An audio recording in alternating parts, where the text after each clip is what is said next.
La memoria es la conciencia. Si no hubiese memoria, estaríamos completamente perdidos, sin saber quiénes somos, ni quiénes son quienes nos rodean, sin saber en qué tiempo vivimos. Nos convertiríamos en meros muñecos. Se puede decir casi como regla general que allí, por donde ha pasado una persona, ha aparecido una marca.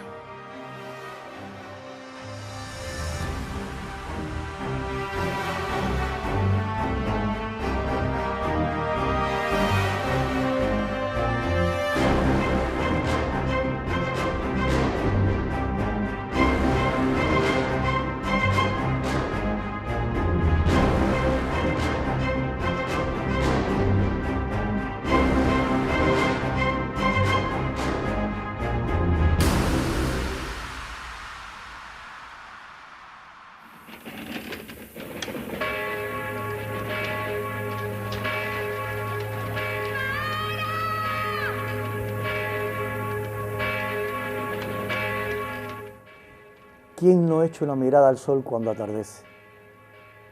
¿Quién quita sus ojos del cometa cuando estalla? ¿Quién no presta oídos a una campana cuando por algún hecho tañe?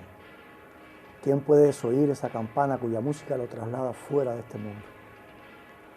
Ningún hombre es una isla entera por sí mismo. Cada hombre es una pieza del continente, una parte del todo. Si el mar se lleva una porción de tierra, toda Europa queda disminuida, como si fuera un promontorio, o la casa de uno de tus amigos, o la tuya propia. Ninguna persona es una isla, la muerte de cualquiera me afecta, porque me encuentro unido a toda la humanidad. Por eso, nunca preguntes por quién doblan las campanas. Doblan por ti.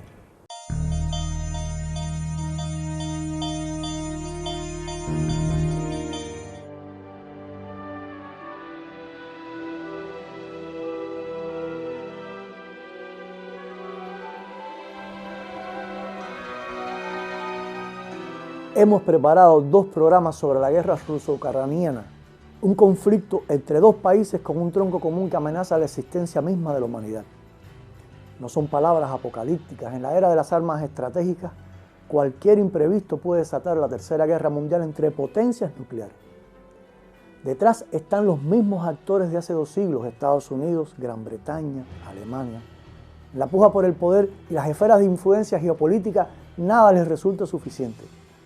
En el primer programa tendremos el estreno en la televisión cubana del documental En la lucha por Ucrania, realizado en 2019 por el ucraniano estadounidense Igor Lopatonok, con producción y conducción de Oliver Stone. Enseguida volvemos.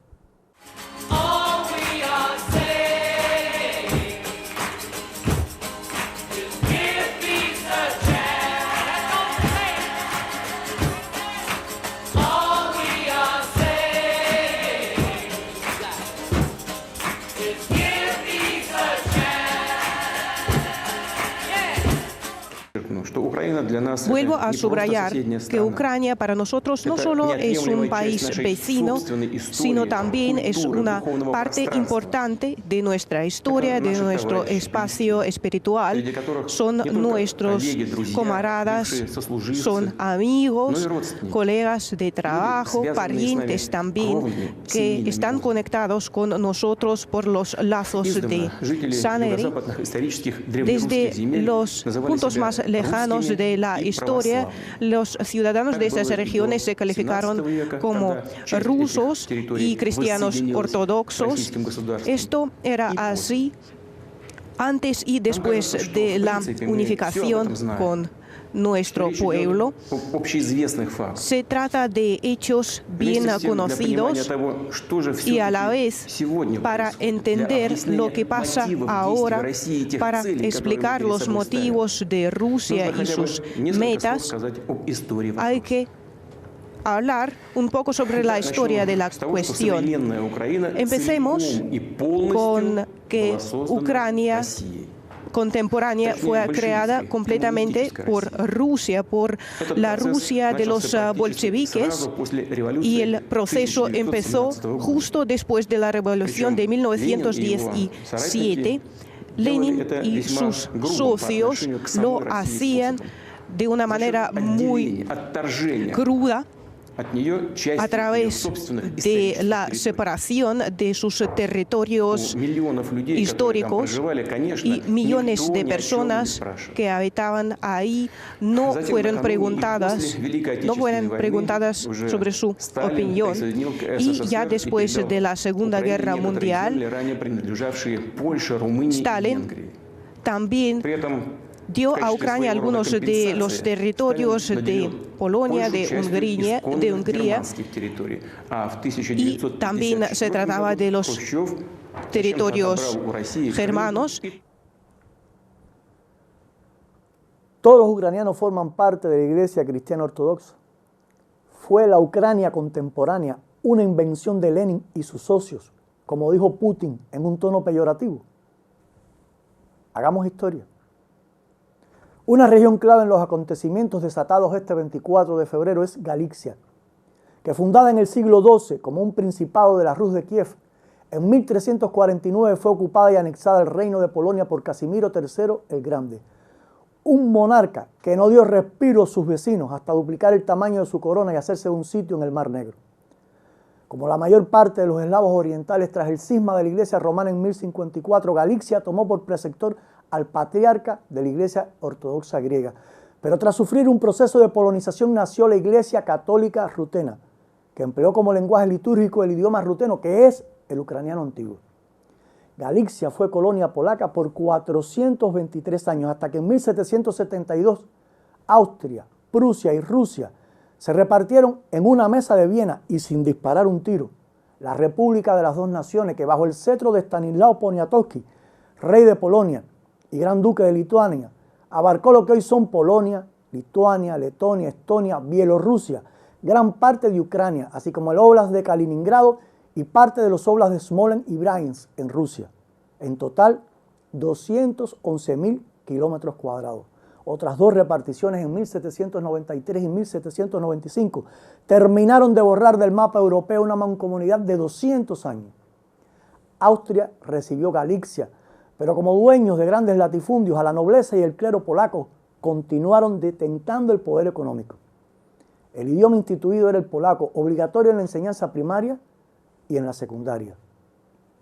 Las clases en la universidad se impartían en alemán y latín, pero en la vida cotidiana entre los aldeanos galicios nunca dejó de hablarse en ucraniano.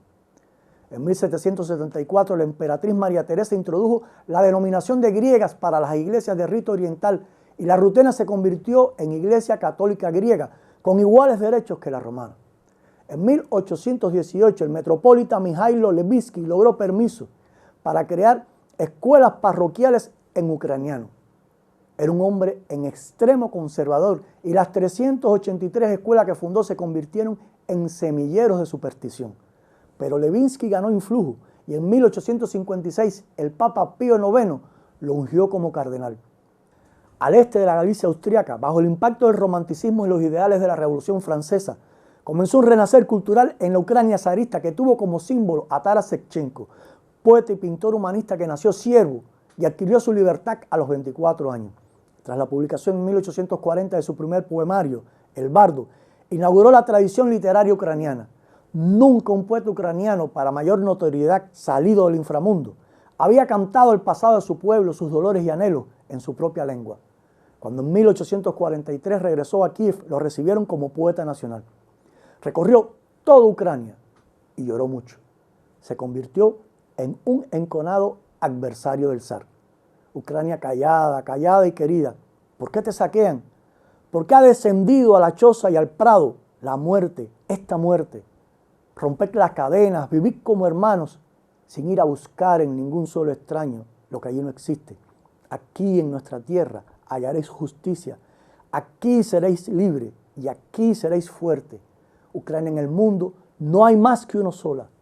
El Dnieper no pasa por otras riberas. Al igual que en los Balcanes, en la segunda mitad de la centuria, se extendió el nacionalismo de la mano de los jóvenes rutenos, en su mayoría maestros de las escuelas parroquiales, que establecieron lazos estrechos con la intelectualidad nacionalista del otro lado de la frontera en la construcción de su cultura. Pero Galicia, sumida en una pobreza extrema con ciclos viciosos de hambrunas, desnutrición crónica y enfermedades, sin una clase burguesa ni ejército, prefirió preservar la sujeción política a la Casa de Habsburgo para contener a Polonia, en cuya aspiración nacional no dejaba espacio a una identidad ucraniana. La síntesis de pobreza e ignorancia, solo el 15% de la población accedía a algún tipo de enseñanza, exacerbó el rencor y despertó un antisemitismo especialmente violento. Entre 1881 y 1914, más de 300.000 judíos fueron forzados a abandonar Galicia, condenados al hambre por los trust financieros y atacados por aldeanos a quienes los sacerdotes llevaron al fanatismo. La Primera Guerra Mundial tuvo a Galicia como escenario de cruentos combates.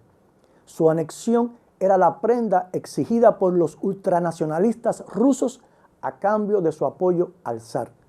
Piotr Durnovo, ministro del Interior del Imperio, advirtió que absorber un separatismo tan peligroso podía provocar que el nacionalismo ucraniano se convirtiera en un problema imposible de manejar. Cuando las tropas rusas cruzaron la frontera y Galicia recibió el fuego de su artillería, la gente se puso del lado de Austria y no pocos se enrolaron en su ejército.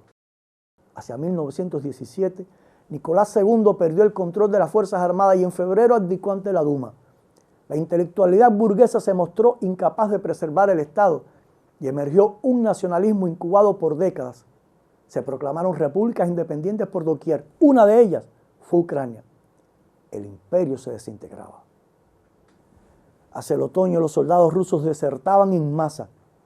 Hambrientos y llenos de piojo, demandaban retornar al hogar. El gobierno provisional burgués sacó la bandera blanca al bloque germano y acordó negociar el cese de las hostilidades a partir del 8 de noviembre. El Kaiser exigió el traspaso de Polonia, Lituania, Letonia y Estonia, el reconocimiento de la independencia de Ucrania, Georgia y Finlandia, que proyectaba convertir en protectorados, y la cesión de Transcaucasia a Turquía, más de 2,5 millones de kilómetros cuadrados del imperio ruso fundado por Pedro el Grande.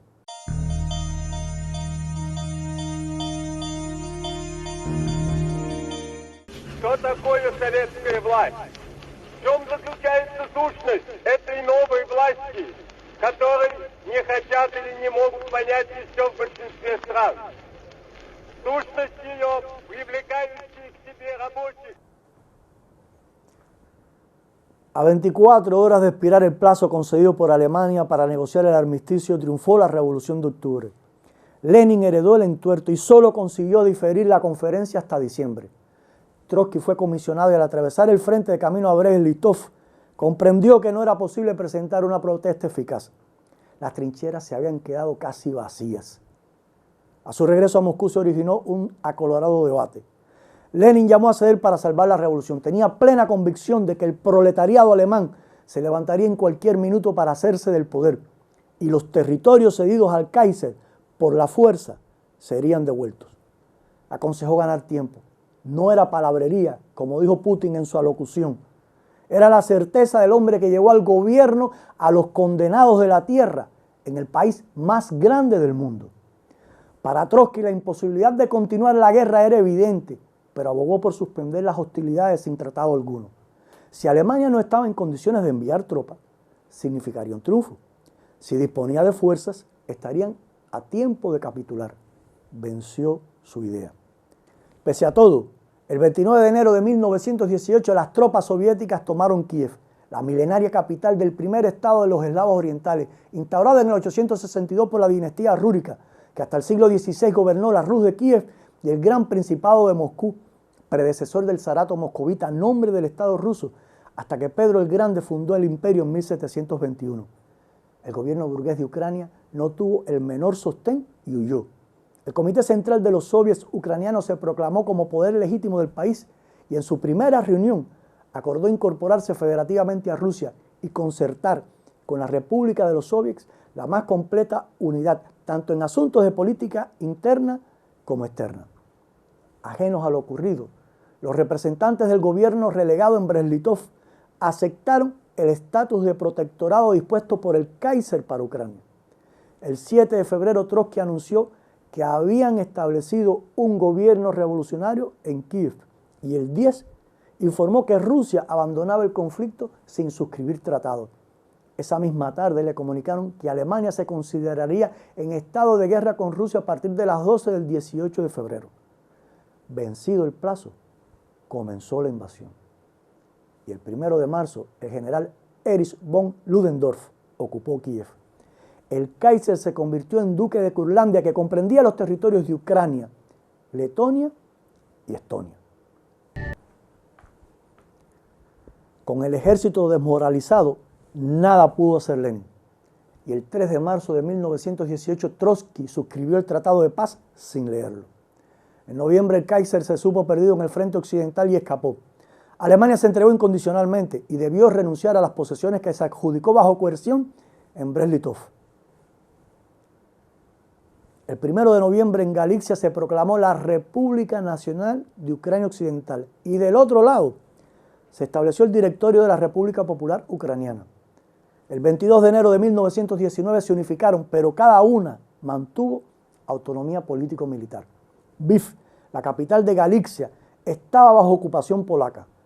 Disfrutó de su independencia apenas 20 días y el ejército del mariscal Józef Pilsudski se había desplegado en toda la región. En la parte oriental, sin el respaldo de los sindicatos ni de los aldeanos, el directorio se quedó aislado y en febrero se restableció la República de los Soviets. Una vez que Pilsudski se anexó a Galicia, cruzó la frontera. Los bolcheviques afrontaban una guerra financiada por Francia, Gran Bretaña y Estados Unidos con más de 2 millones de hombres entre la reacción interna y contingentes de 14 países. Polonia creyó llegado su momento y compró al jefe del ejército del directorio, Szymon Petlura. El 7 de mayo de 1920 tomaron Kiev. Toda Rusia se conmocionó. Y en un esfuerzo titánico, el ejército rojo cubrió 650 kilómetros en 5 semanas para recuperarla. Lenin decidió llegar hasta el final. Ordenó avanzar sobre Varsovia para alentar a los obreros a derrocar a Pilsudski, chispa que prendería el fuego de la revolución alemana. Pero las tropas soviéticas estaban agotadas, descalzas y con hambre. Su mando requisó el pan y otros artículos indispensables a los campesinos polacos, y estos vieron en los bolcheviques soldados enemigos y no hermanos que llegaban para liberarlos. Abandonado a su suerte y al borde de la muerte por inanición, el ejército rojo retrocedió 400 kilómetros. La revolución polaca no se concretó, tampoco la alemana. Al desmoronarse el Reich, los socialdemócratas conformaron gobierno y no solo traicionaron a sus compañeros de la Internacional. El presidente Friedrich Ebert dio luz verde para el asesinato despiadado, los golpearon hasta dejarlos muertos, de los 2 líderes históricos de los revolucionarios alemanes, Rosa Luxemburgo y Karl Liebknecht. Con la Paz de Riga, suscrita en 1921, Polonia añadió a su geografía 250 kilómetros al este y dentro de la nueva demarcación estaba Galicia. Un dato, de 1918 a 1920, los hombres de Petlura asaltaron, violaron, mutilaron y asesinaron en la región centro-occidental de Ucrania a 50.000 judíos. 6 años más tarde, un anarquista judío se encargó de ajusticiar a Petlura en una calle de París. Lenin estableció una relación de iguales con la República Socialista Soviética de Ucrania y de respeto a sus intereses nacionales. Se equiparó el idioma ucraniano con el ruso, se estipuló la edición del 80% de los libros educativos en su lengua y se pautó que 8 de las 17 divisiones del Ejército Rojo acantonadas allí se alistaran con soldados ucranianos. Lenin aborrecía el trato tiránico y grosero usual entre la gente del Volga con polacos, ucranianos, tártaros y georgianos. Decía que caer en actitudes colonialistas, aunque fueran pequeños detalles, quebrantaba por absoluto la sinceridad de principios, la defensa que con arreglo a los principios hacían de la lucha contra el imperialismo. Fatalmente, murió cuando más se le necesitaba. Pilsudski rigió Galicia como una colonia y en la URSS, el sucesor de Lenin, Joseph Stalin, dio un giro de 180 grados en la política hacia las nacionalidades. Su estrategia de desarrollo agrario y la colectivización forzosa de la propiedad de la tierra provocaron la muerte de millones de ucranianos con escenas inenarrables de canibalismo. En Galicia cobró fuerza una facción ultranacionalista que movilizó a su favor este resentimiento. Su estructura más activa se constituyó en 1929, la Organización de Nacionalistas Ucranianos, OUN. A finales de la década del 30 se escindió en dos, una facción liderada por Andriy Melnik, la otra por Stepan Bandera, hijo de un sacerdote católico griego y desde 1934 sancionado a cadena perpetua por asesinar al ministro del Interior polaco. Another historical document that changed the fate of Ukraine was the Molotov-Ribbentrop Pact of 1939, one of many such agreements being signed between European countries and rising Germany. Attempting to protect his nation from the approaching Nazi threat, Joseph Stalin negotiated a treaty of non-aggression with Adolf Hitler. While promising each other peace, the Soviet and German foreign ministers Molotov and Ribbentrop realigned the map of Eastern Europe, splitting it into German and Soviet spheres of influence. No sooner had the Molotov-Ribbentrop Pact been signed than Poland was split. And in September of 1939, Eastern Poland awoke to be Western Ukraine and a part of the family of Soviet republics and the USSR.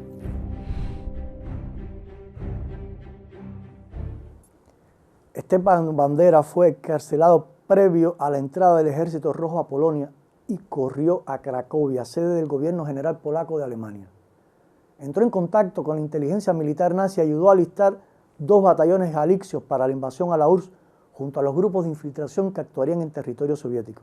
En paralelo, preparó el acta de proclamación de Ucrania como Estado étnico homogéneo, alineado con la Alemania nazi.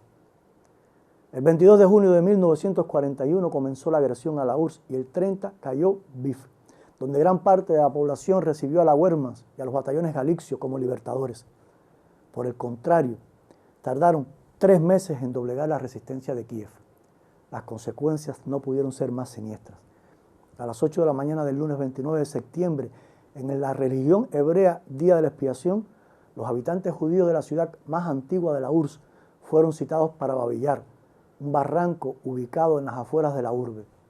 Pensaron que serían trasladados y sus rostros debieron crisparse de pavor cuando empezaron a tabletear las metralletas. Hasta el 3 de octubre no enmudecieron las armas. La orgía de sangre dejó más de 100.000 cuerpos amontonados, unos sobre otros, a los pies del cañón. A los sobrevivientes los remataron con granadas de mano. De 1942 a 1944, los nacionalistas galicios vejaron y asesinaron en masa a 100.000 polacos y 500.000 judíos. Entre los genocidas estuvo el ejército insurgente ucraniano, brazo armado de la facción de Bandera que operó en Bielorrusia, bajo el mando de Roman Šuškevich, un individuo que recibió 2 cruces de hierro de manos de Hitler por su participación en el inicio de la guerra. Los fascistas galicios actuaron en diversos escenarios del frente oriental y contra la resistencia antifascista en los Balcanes y en Francia. Y el 22 de abril de 1943, 81.999 galicios juraron lealtad a Hitler antes de constituir la 14 División SS de Granaderos Galicia. La dirigió el Standartenführer Fritz Frechta y todos los comandantes del regimiento eran alemanes. La Iglesia Católica griega exigió la presencia de sus capellanes, lo que hasta entonces solo habían permitido los nazis a la división bosnia. ¿Dónde estaba Bandera en ese minuto? Preso en el cuartel general de un campo de concentración para prisioneros políticos de alto perfil. Su facción proclamó el Estado ucraniano, pero Hitler veía a Ucrania como un espacio geográfico con grandes graneros para alimentar a su ejército, no más. Bandera se rehusó a dar marcha atrás y fue arrestado. Lo soltaron en septiembre de 1944 cuando la Wehrmacht se batía en retirada y tras la rendición alemana se refugió en Múnich, donde Estados Unidos estableció el cuartel general europeo de la subversión contra la URSS y Europa del Este. Galicia pasó a la demarcación de la URSS por los acuerdos de Yalta. A diferencia del resto de Ucrania, su territorio apenas recibió daños. Y resultaron premonitorias las palabras del ministro del Interior del Imperio zarista. Su absorción adquirió proporciones inesperadas. Los galicios no se sienten eslavos orientales en el orden cultural ni religioso. Y la CIA se encargó de convertir a los colaboradores nazis en su ejército para la Guerra Fría. Les concedió inmunidad judicial a pesar de las sentencias de Nuremberg y asignó fondos a Bandera para garantizar desde Múnich la logística del ejército insurgente ucraniano, que con Roman Zukevich a la cabeza propagó el terror en los Cárpatos y en la parte centro-occidental de Ucrania entre 1946 y 1952, con saldo de 30.000 víctimas. En 1959, el KGB ubicó a Bandera y lo ajustició. Fue enterrado en el cementerio forestal de Múnich.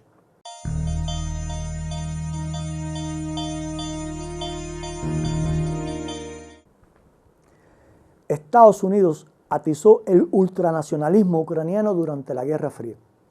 En 1952, la CIA creó la editorial Prolog Research and Publishing Corporation para difundir en Ucrania la obra de escritores y periodistas antisoviéticos mediante estructuras clandestinas de distribución. Y en 1967 fundó el Congreso Mundial de Ucranianos Libres, en la actualidad Congreso Mundial Ucraniano, una organización que agrupa a ucranianos en 33 países y desde 2003 fue reconocida por la ONU como ONG con estatus consultivo especial. El 22 de enero de 1990, cientos de miles de personas formaron una cadena humana de más de 500 kilómetros entre Lviv, Ivano-Frankivsk y Kiev. Y tras el colapso de la URSS, en Galicia se retomó el culto a Bandera. Este proceso se catalizó cuando en 2005 la parte occidental del país impulsó a la presidencia a Víktor Yushchenko, cuya esposa, estadounidense, hija de inmigrantes ucranianos, trabajó como asistente del subsecretario de Estado para Derechos Humanos en la década de los 80. Sirvió en la Casa Blanca con Reagan y en el Departamento del Tesoro durante la administración de Bush padre. En 2007, Yushchenko confirió la orden póstuma Héroe de Ucrania a Roman Zukevich. Antes, marcharon por Kiev los veteranos del ejército insurgente de Ucrania y jóvenes neonazis vestidos a la vieja usanza. Eso fue todo. Le dejo con el mismísimo Yushchenko. На завершення я хочу сказати про те, що чекали мільйони українських патріотів і багато років. Я підписав указ за незламність духу, відстоюванні національної ідеї, виявлені героїзм і самопожертву в боротьбі за незалежну українську державу. Постановляю присвоїти звання Герою України з удостоєнням ордена держави Бандері Степану Андрійовичу. Слава Україні!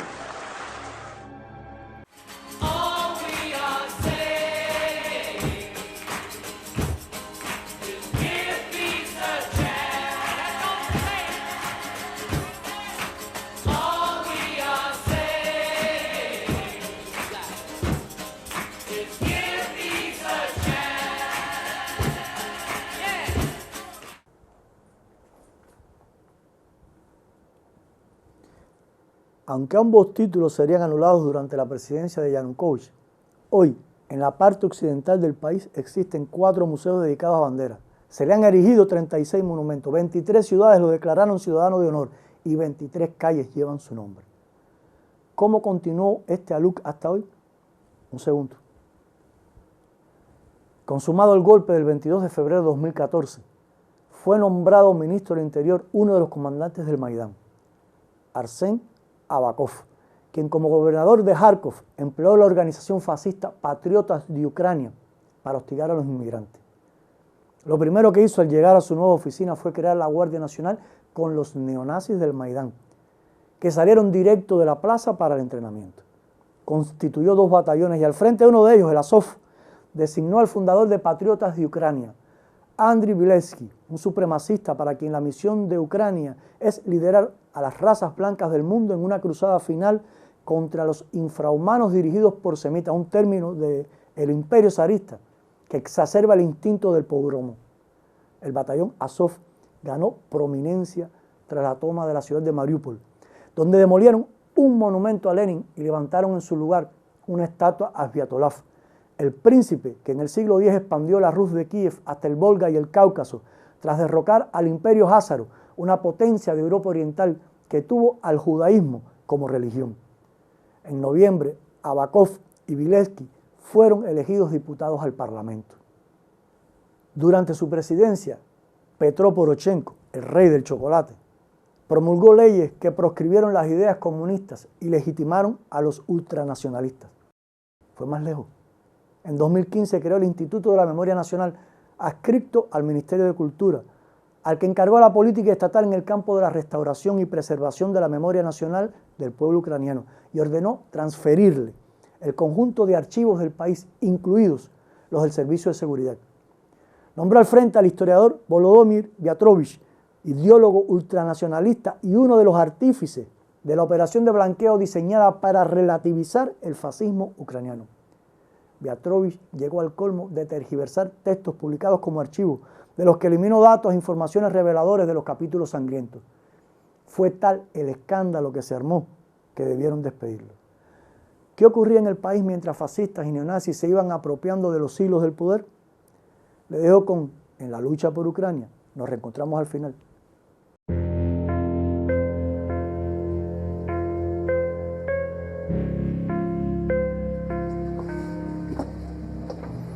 Господин Медведчук, здравствуйте. Я Оливер Стоун.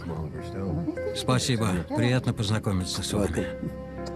Thank you. Thank you. Nice place. Please take your coat off. Why it is? It's because I'm Putting the best face on it, not right? in Ukraine now. Вы прекрасно выглядите, и у вас прекрасный английский. А вот этот интерес к Украине, почему вас вообще заинтересовала Украина? Где Украина, где Америка, Россия? Большие страны, большая политика, и вдруг Украина. Потому что меня беспокоит война. Я гражданин мира. Я сам воевал во Вьетнаме. Я не хочу, чтобы наша страна шла по этому военному пути. Я ничего не знал об Украине, пока не пообщался с Путиным. И тогда я узнал гораздо больше, особенно когда работал над фильмом «Украина в огне».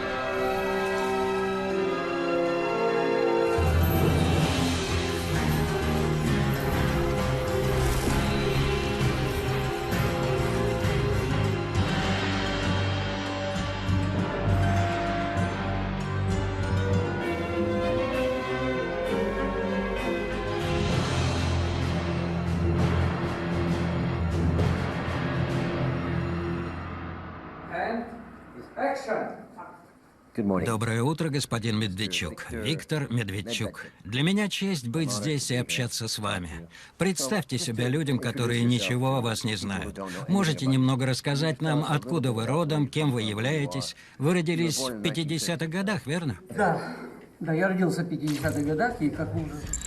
Виктор Медведчук родился 7 августа 1954 года в селе Почет в Сибири в семье репрессированных родителей. В 1978 году Медведчук закончил юридический факультет Киевского университета. Вскоре он стал одним из самых известных адвокатов Киева. Медведчук никогда не состоял в коммунистической партии. С 1990 года он возглавляет Союз адвокатов Украины. В этот период начинается постепенный переход адвоката Медведчука в политику. Его избирают депутатом Верховной Рады Украины. Эту должность он занимал с марта 1998 по апрель 2002 года. Украинская экономика продемонстрировала самые большие показатели роста в этот промежуток времени, достигнув впечатляющих 12% в год. Но с приходом к власти оранжевых экономика резко остановилась, став шестой частью того, что было когда-то. Медведчук является успешным бизнесменом, владея юридической фирмой BIM, футбольной командой «Динамо Киев» и занимаясь торговлей в области энергетики. Он возвращается в политическую и общественную жизнь в 1998 году, поднимаясь в итоге до позиции первого заместителя председателя парламента. Он был руководителем администрации президента Украины Леонида Кучмы с 2002 по 2005 год. Он также находился в оппозиции президентам Ющенко и Януковича. Считается другом президента России Путина. Владимир Путин – крестный отец его дочери Дарьи.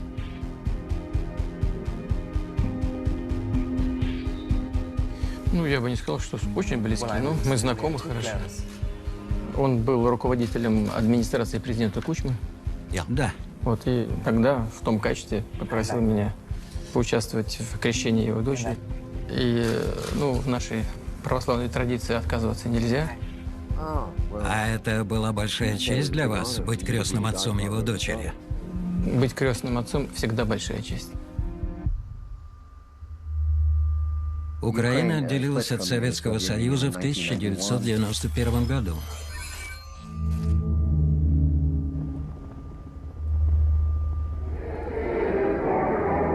Вы можете описать этот момент? У меня, как и у многих других моих сверстников и людей старшего поколения, была неопределенность, потому что никто не знал, какой будет Украина, каким будет уровень жизни в Украине уже как независимом государстве.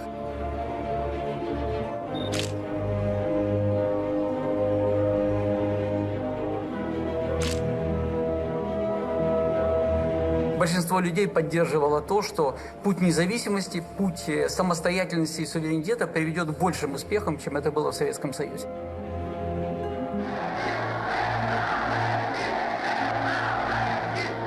«1 декабря 1991 года на республиканском референдуме население Украины большинством голосов высказалось за выход из СССР.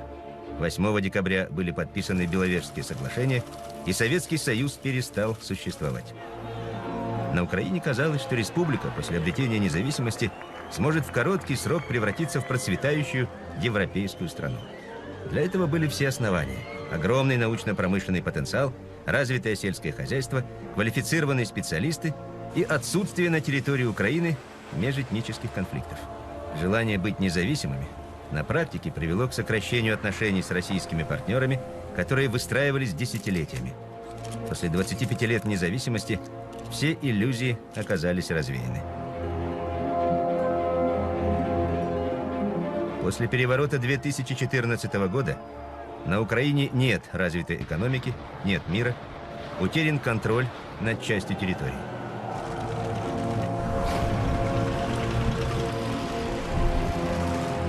Я сторонник суверенитета Украины и считаю, что тот путь, который был избран в 1991 году, правильный. Неправильным было и остается управление страной. Неправильным остается то, что люди не получили истинного удовлетворения от суверенитета и независимости. Это действительно проблема. Я так понимаю, из-за позиции вашего мужа вы были, так скажем, занесены в черный список. Быть женой оппозиционного политика очень тяжело, особенно последние 5 лет, когда к власти пришли демократы, в кавычках, которые проповедуют демократические ценности и готовы каленым железом расправляться с теми, кто им не нравится, не угоден и говорит что-то другое. А как ваше шоу? Что случилось с вашим шоу? Я 13 сезонов провела самых успешных шоу в Украине. X-Factor, Украина, Май Талант. Но после того, как против Виктора были введены американские санкции, меня уволили. И, разумеется, это была политическая расправа со мной как женой. Это ужасно, что семья, жена в демократической стране, они получают за мужа фактически.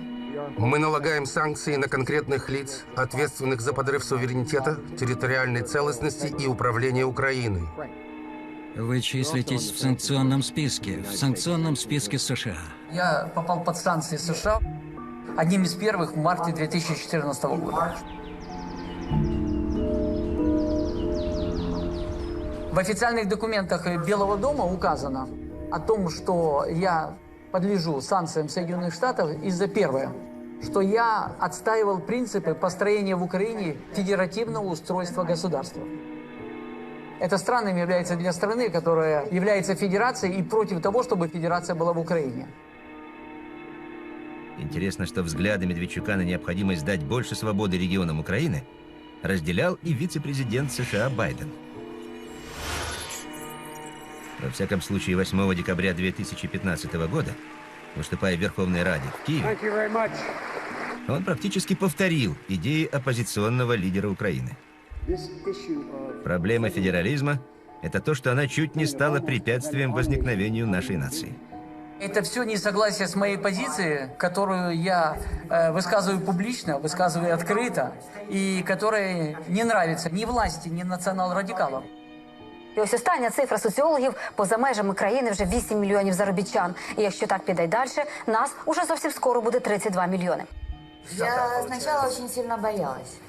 Это было ужасно, это которое тебя поглощает, это чувство. Я просила Виктора: давай уедем. Сотни тысяч украинцев уехали, талантливых, перспективных. Но Виктор сказал: куда мы уедем? Это моя страна, это моя родина, это мой дом. Я могу кому-то не нравиться. Кто-то может меня ненавидеть. У меня будет другое мнение. Но это моя страна, я ее люблю. Почему я должен уезжать? Конечно. Мы остаемся. В 2018 году Украина уже находилась в состоянии глубокого экономического спада и политического кризиса. Был потерян Крым. На востоке, в Донбассе, 4 года продолжалась кровопролитная война. Ой, вся горловка горит. Что ж ты делает? В украинском обществе сформировались две устойчивые концепции. Согласно первой, Украина должна взять курс на полную политическую, экономическую и культурную изоляцию от России. При этом внутри страны необходимо искоренять любые проявления всего русского, включая памятники истории, религию, общение и язык. Согласно второй концепции, Украина не может и не должна разрывать отношения с Россией, а русскоязычное население должно иметь равные права на сохранение своих обычаев, религии и культуры. Выразителем этой концепции и стал Виктор Медведчук. С 2018 года он является одним из лидеров оппозиционного блока «За жизнь». Партия представляет интересы русскоязычного населения Украины. Политическая оппозиционная платформа «За жизнь» была организована на Украине в декабре 2018 года, чтобы совместно участвовать в президентских и парламентских выборах на Украине в 2019 году. Власть и наши оппоненты называют ее пророссийской, но это неправильно. Неправильно, потому что люди, которые живут и которые хотят дружить с Россией, которые против той политики, которую исповедует власть в виде радикальной русофобии и антироссийской истерии, хотят нормальных отношений с нашими соседями, они выступают за те ценности, которые, к сожалению, в последние годы были нивелированы.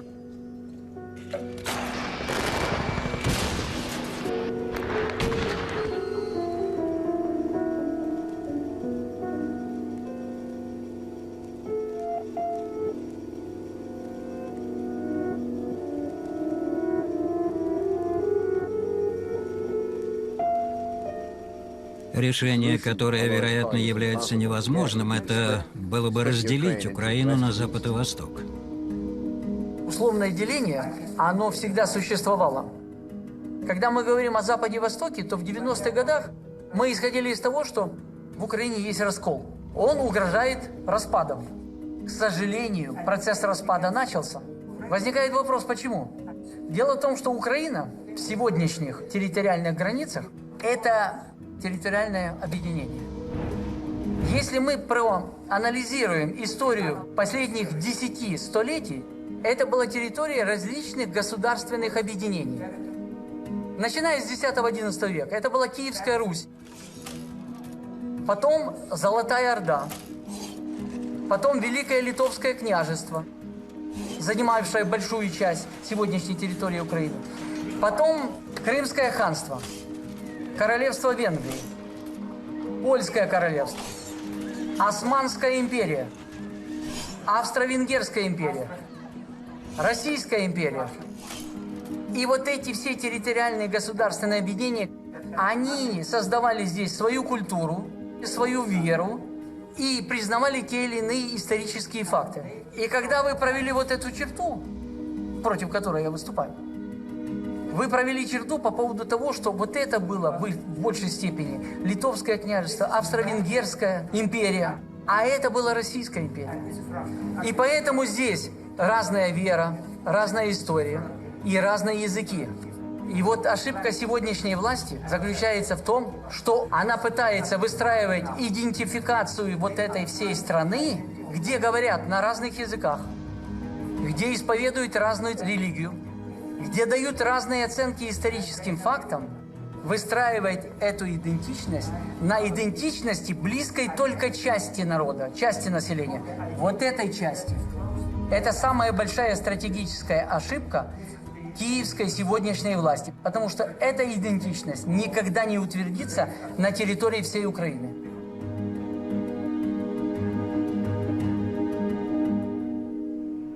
— 25 апреля 2019 года Верховная Рада Украины приняла закон, согласно которому единственным языком, который можно использовать во всех сферах жизни на Украине, является украинский язык. Этот закон немедленно вызвал острую критику как внутри страны, так и за ее пределами. Украина – полиэтничное государство, где вторым по значимости и распространению является русский язык. Своим решением Верховная Рада объявила о фактическом запрете для половины граждан страны пользоваться родным языком. Эксперты предполагают, что данный закон, противоречащий Европейской хартии о языках, будет еще одним фактором раскола общества и в перспективе страны. Да, мы будем учить теперь английский. Да, я понимаю. Они пытаются делать более по-европейски. Но нельзя пойти против природы. У многих украинцев другие традиции, другие ценности, и не нужно им скармливать Америку. Но вы получаете худшее от Америки. Вы получаете Америку как нация в долгах. Вы теряете свою экономику. Вы получаете худшее от капитализма и возвращаетесь в Россию 90-х. И тогда Америка сделает то же, что она сделала с Россией в 90-е. Я знаю, что вы как-то сказали, что Россия и Украина – две разные страны, которые объединены историей и традицией. И страны, и народы. Вы отметили, что вы две разные нации. Объясните свою мысль. Это два разных народа, исходя из сегодняшнего дня и последних там 200-300 лет. Есть русский народ, есть украинский народ. Но это близкие народы, славянские и православные. Вот основа цивилизационной общности России и Украины. Безусловно, что если сравнивать в целом с Украиной и Россией, это одно. Если сравнивать с западной частью Украины, то это совершенно другое. И поэтому навязывание вот этой позиции и влияние на позицию всей страны, это является ошибкой. И мы должны понимать о том, что бы ни сложилось и как бы ни складывалась дальше жизнь, а я в это верю и твердо убежден, мы все равно будем соседями. Самое главное, так должно быть. Да, я понимаю. Хотя господин Путин, может быть, с этим не согласен. Он считает, что Украина – часть России, очень и очень близкая. Он никогда не говорил, что это два народа. Я, например, считаю, что русские и украинцы – это вообще один народ. Две страны, один народ. Ну, по сути, это одна нация. Все-таки один народ. Ну, конечно. Вот смотрите, ведь когда вот эти земли, которые являются ядром Украины, присоединялись к России, это всего 3 области. Киев, Киевская область, севернее области и южнее. Никто не считал себя чем-то другим, кроме как русским. Потому что в основе лежала что? Религиозная принадлежность. Это отношение... все были православными. И считали, и называли себя русскими. И они не хотели быть частью католического мира, куда их подтаскивала Польша. Значит, ну, я прекрасно даю себе отчет в том, что со временем вот эта идентичность этой части России, она как-то определилась, и люди имеют на это право. Это позднее начало использоваться для раскачки самой Российской империи. Но в основе своей истории и по той же религии, огромного количества связей, причем родственных связей близких. Это, по сути, один народ. Да, по традициям. Очень много. При этом, если часть людей, которые проживают, значительная часть на Украине сегодня считают, что они должны бороться подчеркивать свою идентичность, бороться за это. Ну, у нас в России никто против этого ничего не имеет. И я тоже. Но просто мы, имея в виду, что у нас много общего, мы можем использовать это как конкурентные преимущества при определенных интеграционных процессах. Это совершенно очевидный факт. Но сегодняшние власти этого явно не хотят. Но я думаю, что здравый смысл, он восторжествует в конце концов. И в конечном итоге все-таки мы придем к состоянию, о котором я сказал. Сближение неизбежно. Да, действительно, господин Путин говорил о том, что это не два народа, а один народ. И у меня по этому поводу были с ним продолжительные дискуссии. И я думаю, что он склоняется к моей точке зрения, когда я это мотивирую теми аргументами, потому что это действительно два народа. Но он никогда не говорил, что эта страна одна. Она была одной страной. И называлась она Советским Союзом, но этой страны нет. И сегодня есть независимая Российская Федерация, независимая Украина и другие бывшие республики Советского Союза.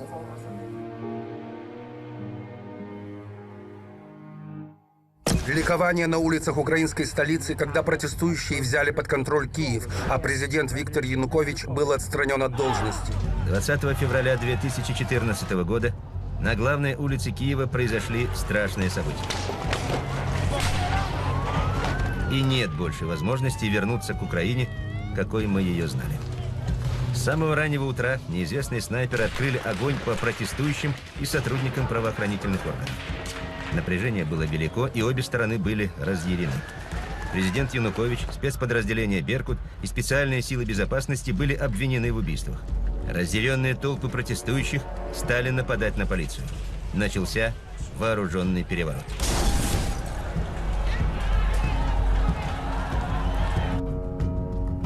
Кто стрелял в протестующих? У вас есть идеи?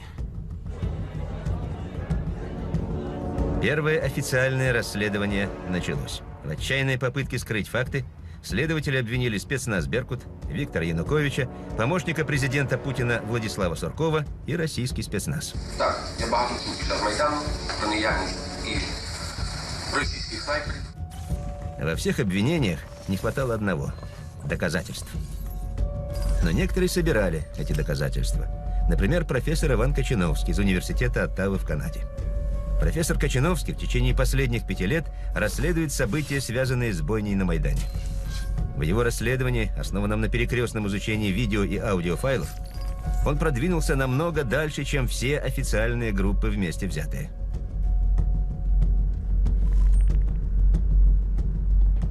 Это было совершенно беспрецедентно. То, что было так много телевизионных камер, так много журналистов, которые просто следили за такими массовыми убийствами. Практически на всех главных телеканалах США, Канады, Украины, Германии, Польши и многих других европейских стран, за исключением России, везде это было представлено как доказательство того, что это было в основном убийством со стороны полиции. Полиция расстреливает протестующих из АК-47 и снайперских винтовок. Во время официального расследования убийств на Майдане были проигнорированы важные факты. Снайперы базировались в зданиях, которые находились под контролем протестующих. Во время своего расследования профессор Кочиновский обнаружил новые, ужасающие факты. Я обнаружил видеозапись, снятую бельгийским телевидением из отеля «Украина». Это видео показывает, что они шли к месту резни не сами по себе. Их вели 2 других протестующих и очень громко призывали их пойти на это место. Не было никаких причин идти туда, и их специально позвали именно в это место для расстрела. Жертв приводили в определенные места. Было запланировано, что их убьют, и все это будет заснято.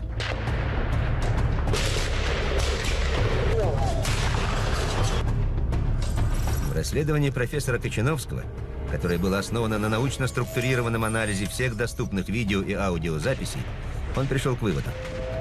Бойня на Майдане была ключевым пунктом в организации государственного переворота. И все убийства были спланированы заранее. Есть 2 интервью, опубликованные в недавней книге украинским журналистам, выступающим за Майдан. В этой книге они взяли интервью у 2 ультраправых лидеров Украины. Один был главой партии «Свобода», а другой заместителем главы парламента Украины во время резни на Майдане, который был одним из лидеров этой же ультраправой партии «Свобода». Они, лидеры Майдана, встретились с некоторыми высокопоставленными представителями Запада. И один из них сказал им, что убийство нескольких протестующих недостаточно, чтобы западные правительства изменили свою позицию. Они конкретно сказали, конец признания правительства Януковича возможен только если число жертв будет около 100.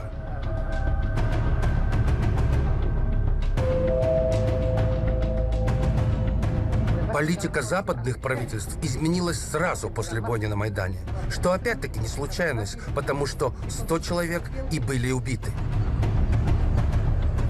Вы знаете, дело в том, что за эти 4 года было обнародовано очень много версий, журналистских расследований, и даже снято большое количество телематериалов по поводу о том, что это были снайперы, причем грузинские снайперы. Это делал еще кто-то для того, чтобы спровоцировать противостояние и кровопролитие. Но факт заключается в том, что до сих пор так и не установлено, кто начал стрелять в протестующих. И если это не сделали за 4,5 года, то как человек, который что-то понимает в юриспруденции и в расследовании уголовных дел, могу сказать, что это фактически останется неразрешенным. Исследователи утверждают, что были снайперы на Майдане. Медики по углам стрельбы, положению тел протестующих и полицейских пытаются что-то доказать. Расследование ведется очень и очень плохо. Но даже на основании тех доказательств, что уже есть, видится присутствие грузинских снайперов. Нет, я вот знаю о том, о чем вы сказали. Знаю о том, что действовавшие тогда власти во главе с президентом Януковичем не использовали армию и не были заинтересованы в том, чтобы давать хоть какой-то повод для действий силового характера со стороны оппозиции. И как мне неоднократно говорил господин Янукович, у него даже в голове не укладывалось применить силу против гражданского населения, даже против тех людей, которые уже взяли в руки оружие. Вот я полностью исключаю, что это он мог сделать. А вот те, кто искали повод для госпереворота, те, конечно, вполне могли. Я помню, вы говорили мне о звонке от Обамы. Президент Обама и президент Путин не согласны по всем основным вопросам ситуации на Украине. Но два лидера продолжают говорить о потенциальных, подчеркиваем, потенциальных возможностях разрешить этот кризис. Вы с Обамой договорились, как я понял, что не будет стрельбы. Ну, вы знаете, Обама уже не президент, но тем не менее есть определенные вещи, о которых мы публично не говорим. Во всяком случае, могу так сказать, что наши договоренности, которые были достигнуты в этом телефонном разговоре, с американской стороны не были исполнены. Я бы на этом ограничился, не стал бы в детали вдаваться.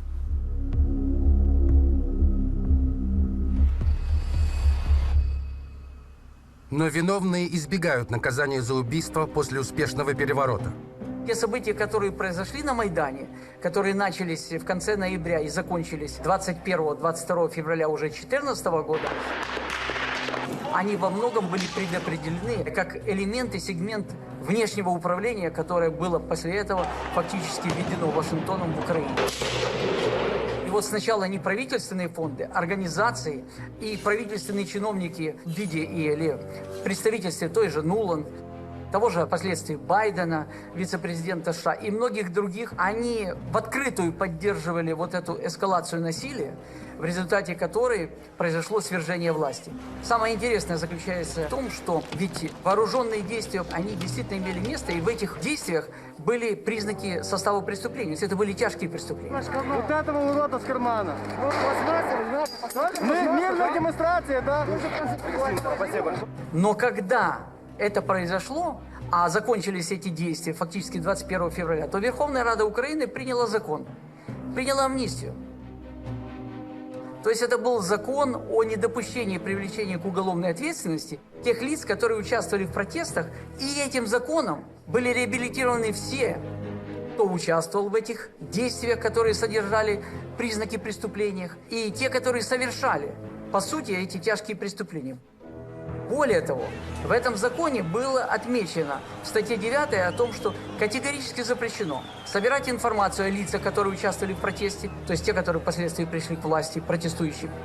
То есть они на будущее заложили фундамент, при котором те, кто тогда осуществлял действия, в которых были составы преступления, они не могли быть привлечены к ответственности. Мы понимаем, что как раз свержение власти произошло вооруженным путем. Но никто за это ответственности не понес и уже не понесет, потому что было принято по этому поводу законодательное решение.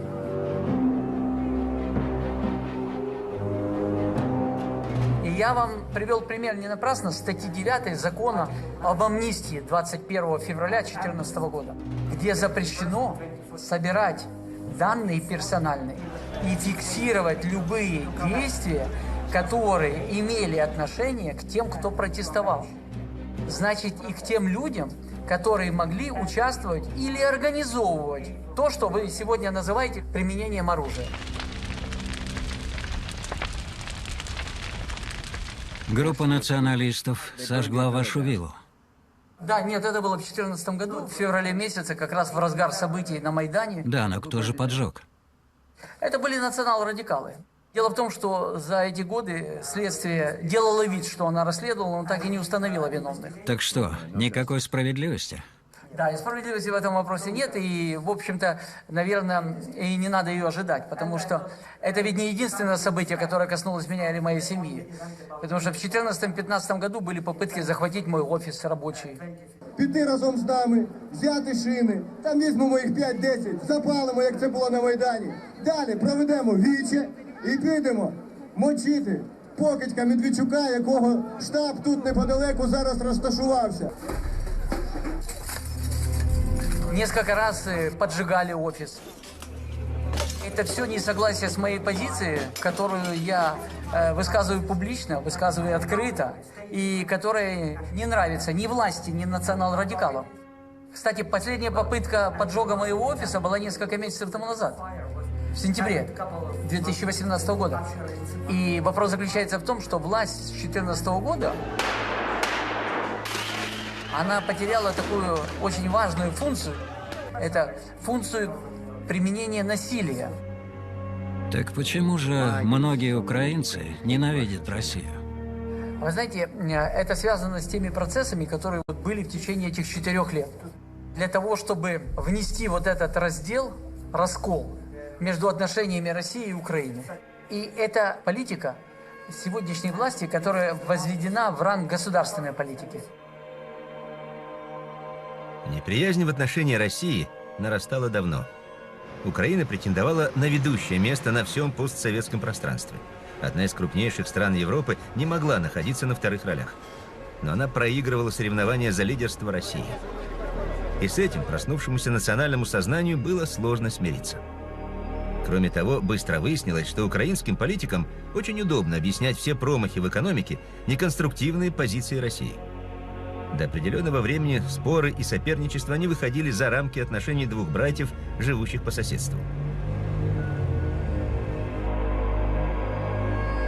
С приходом к власти националистически настроенного президента Ющенко в 2005 году ситуация обострилась.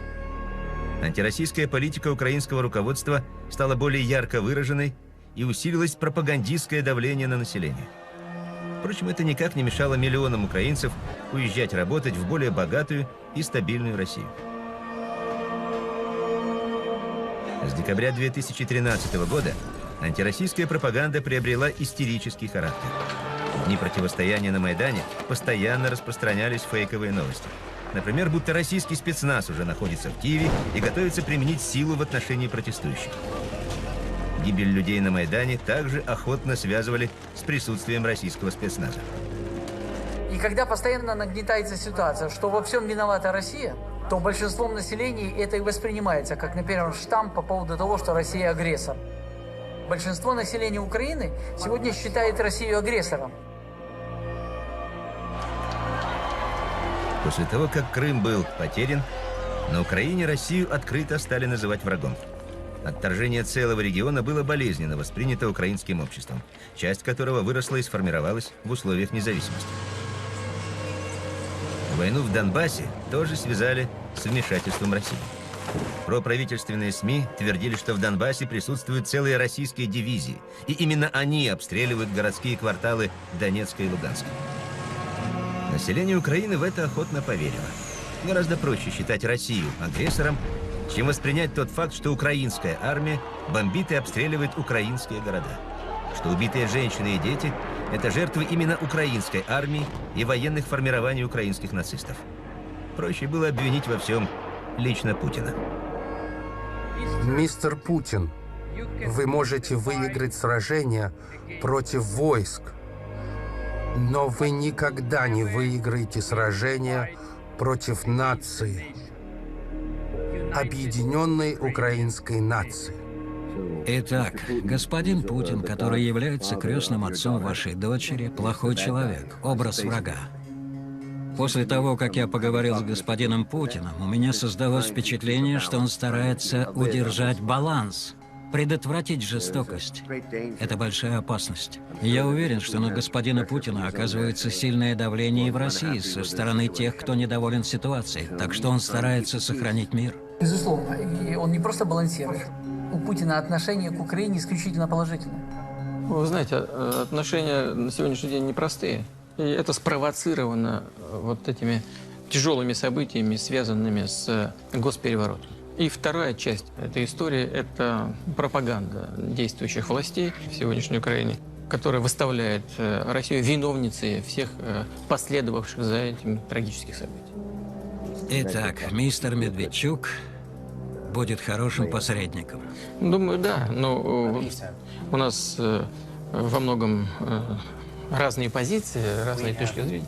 Да, и он, я знаю его уже давно, он человек слова. Если он что-то говорит, он это делает. Потому что у него есть убеждение.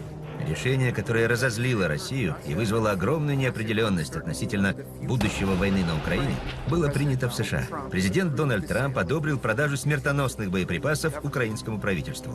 Украину можно использовать для давления на Россию. Она находится по соседству с Россией. И потому что существует история вражды между половиной Украины, половиной того, что было с Украиной и было с Россией, они были в состоянии навязать некую глубинную вражду, которую многие американцы просто не понимают. Это идет из поколения в поколение. И работа прессы во всем этом состояла не в том, чтобы сообщать об этом, а в том, чтобы скрывать это.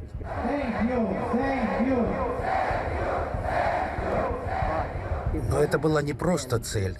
Это было средство для достижения цели. А цель, к которой они стремились, было противопоставление России и Украины. Мы не дадим России ни одного шанса захватить Украину. Поэтому мы делаем все возможное для дополнительного финансирования вооруженных сил. Это активная агрессия со стороны России по отношению к украинским судам, мирно проплывающим через Керченский пролив, в украинский же порт. 25 ноября 2018 года в Керченском проливе произошел первый вооруженный инцидент между Украиной и Россией. Давай! Давай! Держаться всем! Левно держаться! Этот конфликт мог легко перерасти в крупномасштабные боевые действия. Украинские военные корабли попытались войти в акваторию Азовского моря, нарушив, по версии России, государственную морскую границу. Украинская сторона утверждает, что ее корабли находились в нейтральных водах. В ходе конфликта российские пограничники действовали жестко и применили оружие. Корабли Украины были задержаны, а экипажи арестованы. Я не видел вас со времени Керченского инцидента. Что вы думаете по этому поводу? Бывший президент, господин Порошенко, устроил эту провокацию специально в ходе предвыборной кампании. Знал, что его на востоке, на юге страны не поддержат избиратели. Вот, использовал эту провокацию, чтобы для нагнетания обстановки, а потом введения там особого положения. У меня есть основания полагать, что он хотел вообще ввести особое положение по всей стране. А может быть, отложить выборы в этой связи. Хотелось во что бы ни стало удержать власть. И искал любые средства для того, чтобы эту идею реализовать. Элемент агонии правящего режима. Хотя Виктор Медведчук находился в жесткой оппозиции к администрации президента Порошенко, именно он отправился в Москву, чтобы договориться с премьер-министром Медведевым об освобождении украинских моряков. Медведчук не первый раз занимается судьбой украинских заключенных. По сути, он исправляет пассивность и бездеятельность украинских официальных властей, занимаясь решением гуманитарных проблем. Как часто вы ездите в Донбасс? Вы знаете, я раньше очень часто ездил, и бывал и в Донецке, и в Луганске, в связи с тем, что я вел прямые переговоры по вопросу освобождения наших граждан, ну, как, впрочем, и в Москве, да. Поэтому я занимаюсь переговорами и обменами с декабря 2014 года, поэтому... Правительство Донецкой Народной Республики заявило, что в будущем не может быть никаких связей с Киевом, кроме обмена заключенными, которые были уже утверждены. Только Россия может выступить посредником. Я хочу обратиться к вам с просьбой, используя ваш авторитет, проявить гуманизм, обратиться к главам непризнанных республик, господам Захарченко и Плотницкого, провести этот обмен, как первый этап обмена всех на всех. Мне жалко Украину. Я не совсем понимаю все эти силы, которые привели к разделению, этой поляризации страны. С американской точки зрения это просто кнопка, рычаг для того, чтобы раздразнить русских и держать их на крючке. Поэтому на месте любого гражданина любой страны я бы переживал, что США используют эту ситуацию с Украиной в любой момент для перехода к реальной войне. Весь мир наблюдает за вами. Это факт. Они наблюдают за вами, потому что надеются на ваш успех. Вы думаете, что это спланировано? Люди с Уолл-стрит и западные политики? Что они хотят сделать из Украины свалку? Вы знаете, я даже не думаю, я в этом уверен. На момент распада Советского Союза многие эксперты вполне обоснованно включали Украину в десятку наиболее развитых стран мира. Стартовые позиции независимой Украины впечатляли. Треть всей промышленности СССР. Самое большое в мире черноморское пароходство. Ракетная, авиационная и космическая промышленность. В итоге, после разрыва экономических связей с Россией, Украина совершила антирекорд. За годы независимости ее экономика сократилась на треть, опередив в этом беднейшие страны мира. После 2014 года Украина взяла резкий курс на декоммунизацию. Памятники советского времени падают на землю один за другим. Но вместе с памятниками Украина расстается и со своим индустриальным величием.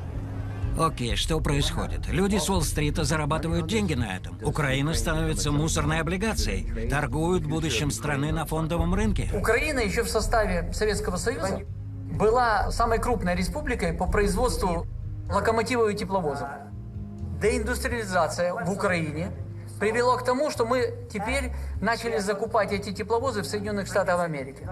Кому это выгодно, господин Стаун? Это выгодно тем, кто сегодня лоббирует методами, влияющими на экономическую интеграцию, на вопросы реализации своей продукции. Через 5 лет после революции достоинства как-то неожиданно стало ясно всем. Запад не собирается открывать для Украины свои рынки сбыта. Неожиданные конкуренты оказались никому не нужны. Гораздо выгоднее было заставить украинцев ликвидировать свой потенциал. Когда-то Украина была одной из немногих стран, которая могла производить авианосцы. Теперь на Украине нет судостроения. Когда-то Украина создавала космические ракеты. Теперь у нее нет космической промышленности. Нет авиастроения, нет собственного автомобилестроения. ВПК, военно-промышленный комплекс. Он приносил когда-то в бюджет до $3 миллиардов ежегодно. Сегодня большинство предприятий закрыто. Часть предприятия находится на неконтролируемой Киевом территории. Естественно, говорить о том, что мы сегодня пытаемся там реализовывать эту продукцию и посылаем на экспорт, это незначительные объемы, которые, конечно же, не могут приблизиться к этой цифре, которая была раньше. Потому что чем меньше мы будем производить, тем больше мы будем закупать. А это один из элементов вот этой внешней экспансии и внешнего управления, которое ввел, начиная с 2014 года, Вашингтон по отношению к Украине. Киев выглядит потрясающе. Еще одним удивительным экспериментом над здравым смыслом стала угольная афера. Украина, располагающая мощными залежами угля в Донбассе, неожиданно превратилась из экспортера в импортера угля. Такое ощущение, что в Киеве и Вашингтоне договорились придать новый смысл поговорке «возить уголь в Ньюкасл». После начала конфликта на Донбассе Киев демонстративно отказался закупать донецкий уголь и решил заменить его на импортный. Из США и ЮАР. Можно было закупать и в России, но политика взяла верх. Второй пример. Пенсильванский уголь. Он дороже российского во много раз. И он дороже ЮАР, угля с ЮАР. А можете представить разницу в логистике транспортировки? Украина и Россия, и Украина и Соединенные Штаты Америки, и Украина и ЮАР. При этом мы сегодня закупаем в России 63% по импорту угля. И уже 30% всего импортного угля закупаем в Соединенных Штатах Америки. Разве это не результат того, что вы спрашиваете? Разве это не результат того, кому это выгодно, кто это делает? Вот те и делают, кому выгодна реализация этой продукции в Украине. Для того, чтобы не было отечественного производства, для того, чтобы страна с производителя превращалась в страну приобретателя и покупателя. Вот в чем интерес. А тут нефти, газа, ничего такого нет. Вы знаете, у нас нефть и газ есть везде, только мы его не добываем, его надо разрабатывать, да. На ресурсы Украина богата, но для ресурсов нужны инвестиции, которые должны быть вложены в экономику Украины для того, чтобы добывать эти полезные ископаемые. А вот с инвестициями и инвестиционным климатом как раз в стране обстоят дела крайне негативно. Экономика не развивается, инвестиционный климат не создан, существует давление административного ресурса, рейдерские захваты бизнеса, отсутствие справедливой судебной системы. И кто же будет вкладывать деньги? Впрочем, нашлись смелые люди, которые решили вложиться в украинскую нефть. Внимание мировых СМИ привлекает одна компания – Burisma Holdings. В совете директоров Burisma заседают очень и очень интересные люди. Например, Хантер Байден, сын вице-президента США. Конечно, такое положение дел можно только приветствовать, но настораживает одна деталь.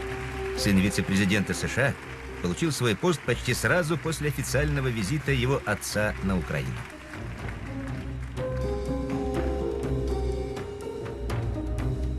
Итак, бывший вице-президент Джо Байден и его сын Хантер провернули крупную сделку с Украиной. Расскажите об этом. Да, его сын был и сейчас остается в совете директоров одной из компаний, которая занимается добычей нефти и газа в Украине. То есть этим тоже объясняются экономические интересы семьи Байдена. Не только сына, но, наверное, и высокопоставленного отца.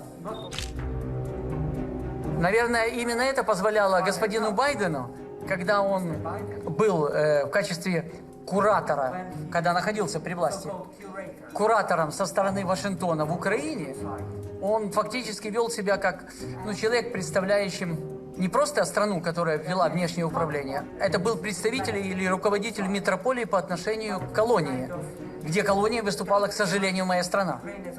И его выступление в парламенте, я его очень хорошо помню,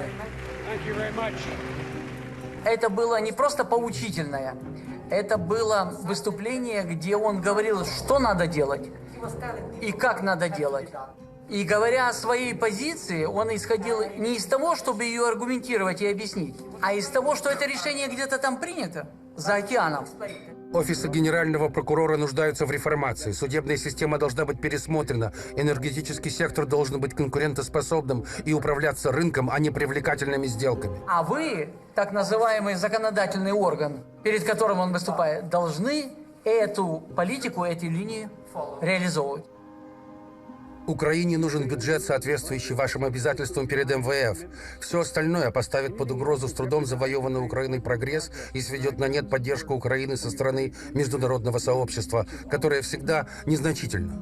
22 марта 2019 года оппозиционные украинские политики Виктор Медведчук и Юрий Бойко встретились в Москве с премьер-министром Медведевым. Речь шла о заключении нового газового контракта между Россией и Украиной, а также о транзите газа через ее территорию. Интересно, что от лица Украины переговоры вели неофициальные лица, но иначе и быть не могло. Из-за споров о цене на газ, а также по политическим причинам, Украина обходится без прямых поставок газа из Российской Федерации. Фактически, как уже признавали и сами украинские политики, в реверсном режиме через специальные схемы закупается тот же газ из поставок «Газпрома» в ЕС, но через европейских посредников. Например, через Польшу. В результате за 4 года цена газа для населения выросла на 1079%.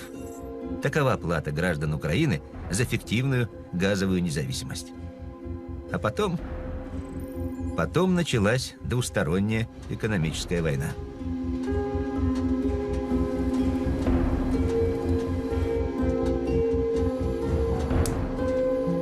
Дело в том, что Украина присоединилась к санкциям Евросоюза в отношении России. И Россия ввела контрсанкции против Украины. И это нанесло еще один сокрушительный удар по экономическим возможностям реализации производства Украины на рынках России и стран СНГ. А замещение этим рынкам Украина, к сожалению, не нашла. И 30% бюджета идут на выплату долгов. Это нагрузки финансовые, которые не может выдержать даже нормальная экономика, а не та, которая находится в условиях глубокого кризиса. Щороку з України виїжджає приблизно 1 мільйон громадян. Я вам хочу сказать, что наравне с деиндустриализацией у нас идет еще процесс, который власть и наши СМИ не замечает. Это еще один процесс, он называется деинтеллектуализация. Почему? Это связано с пагубной, негативной системой образования, которая введена в Украине. Это связано с отсутствием сегодня научно-технических разработок, потому что наука и внедрение новых технологий фактически не финансируется в стране. И естественно, что утечка мозгов идет по линии того, чтобы найти применение этим мозгам. Деиндустриализация привела к закрытию десятков тысяч крупных и средних предприятий. И после этого люди искали работу. Они сегодня ее ищут в России, в Польше, в Европе. Они покинули, не найдя финансового обеспечения своих семей в Украине.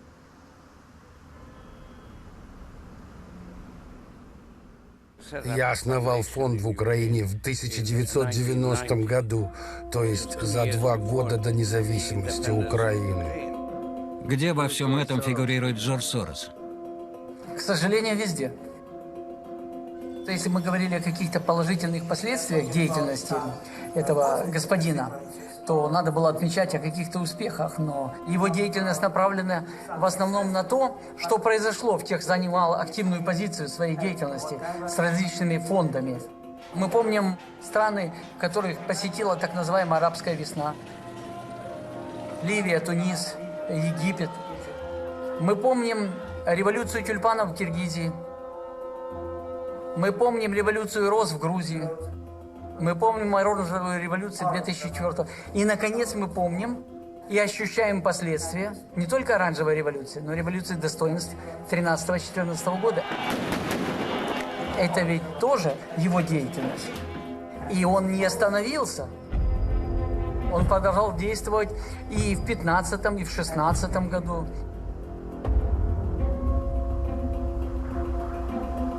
Русские одержали победу. Они выполнили поставленную задачу. У них была цель сеять раздоры и разногласия в нашем обществе и в целом помогать Дональду Трампу. И это им удалось.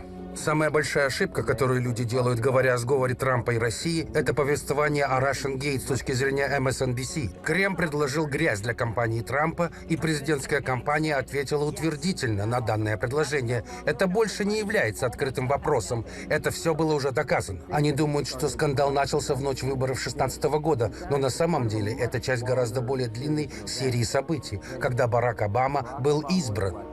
Я, Барак Хусейн Обама, торжественно клянусь. Хиллари Клинтон вступила в должность государственного секретаря. И, пользуясь возможностью, я бы хотел публично поблагодарить. Я думаю, что Хиллари станет одним из лучших госсекретарей, который у нас был. Она завела частную систему электронной почты, и я думаю, что довольно ясно, что часть этого, что происходило, заключается в том, что они устанавливали основы того, что произойдет и приведет к созданию Майдана. Она представила программу «Гражданское общество 2.0». И что мы сделали с программой «Гражданское общество 2.0», разработанной госсекретарем Клинтон? Так это то, что мы взяли одну из неоспоримых сильных сторон Америки, силу наших технологий, наших новаторов, и мы использовали их для достижения наших дипломатических целей. Это метод правительства США – работать напрямую с такими общественными организациями, как Международный Ренессанс, финансируемый Джорджем Соросом, и работая с этими общественными организациями, направлять им деньги, а также проводить тренинги и виды обучения, которые будут использоваться, когда начнется Майдан. Я коренная украинка, родом из Киева, и сейчас я на Майдане. Я хочу, чтобы вы знали, почему тысячи людей со всех уголков моей страны вышли на улицы. Теперь о непосредственном участии Хиллари в этом мы ничего не знаем, потому что электронные письма Клинтон были скрыты от нас. Эта программа «Гражданское общество 2.0» показывает, что они понимают, что это кибертехнология, эти смартфоны, вся эта технология и тактика, и факторы быстро меняют.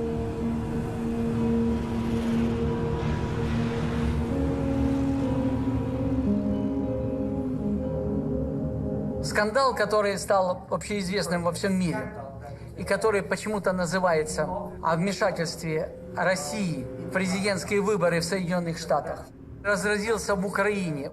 Это цифровой эквивалент 11 сентября. В новом отчете разведслужб США говорится, что Путин и правительство России сговорились, чтобы помочь избранию в президенты Дональда Трампа. Это электронный Watergate. Россия мне не помогала.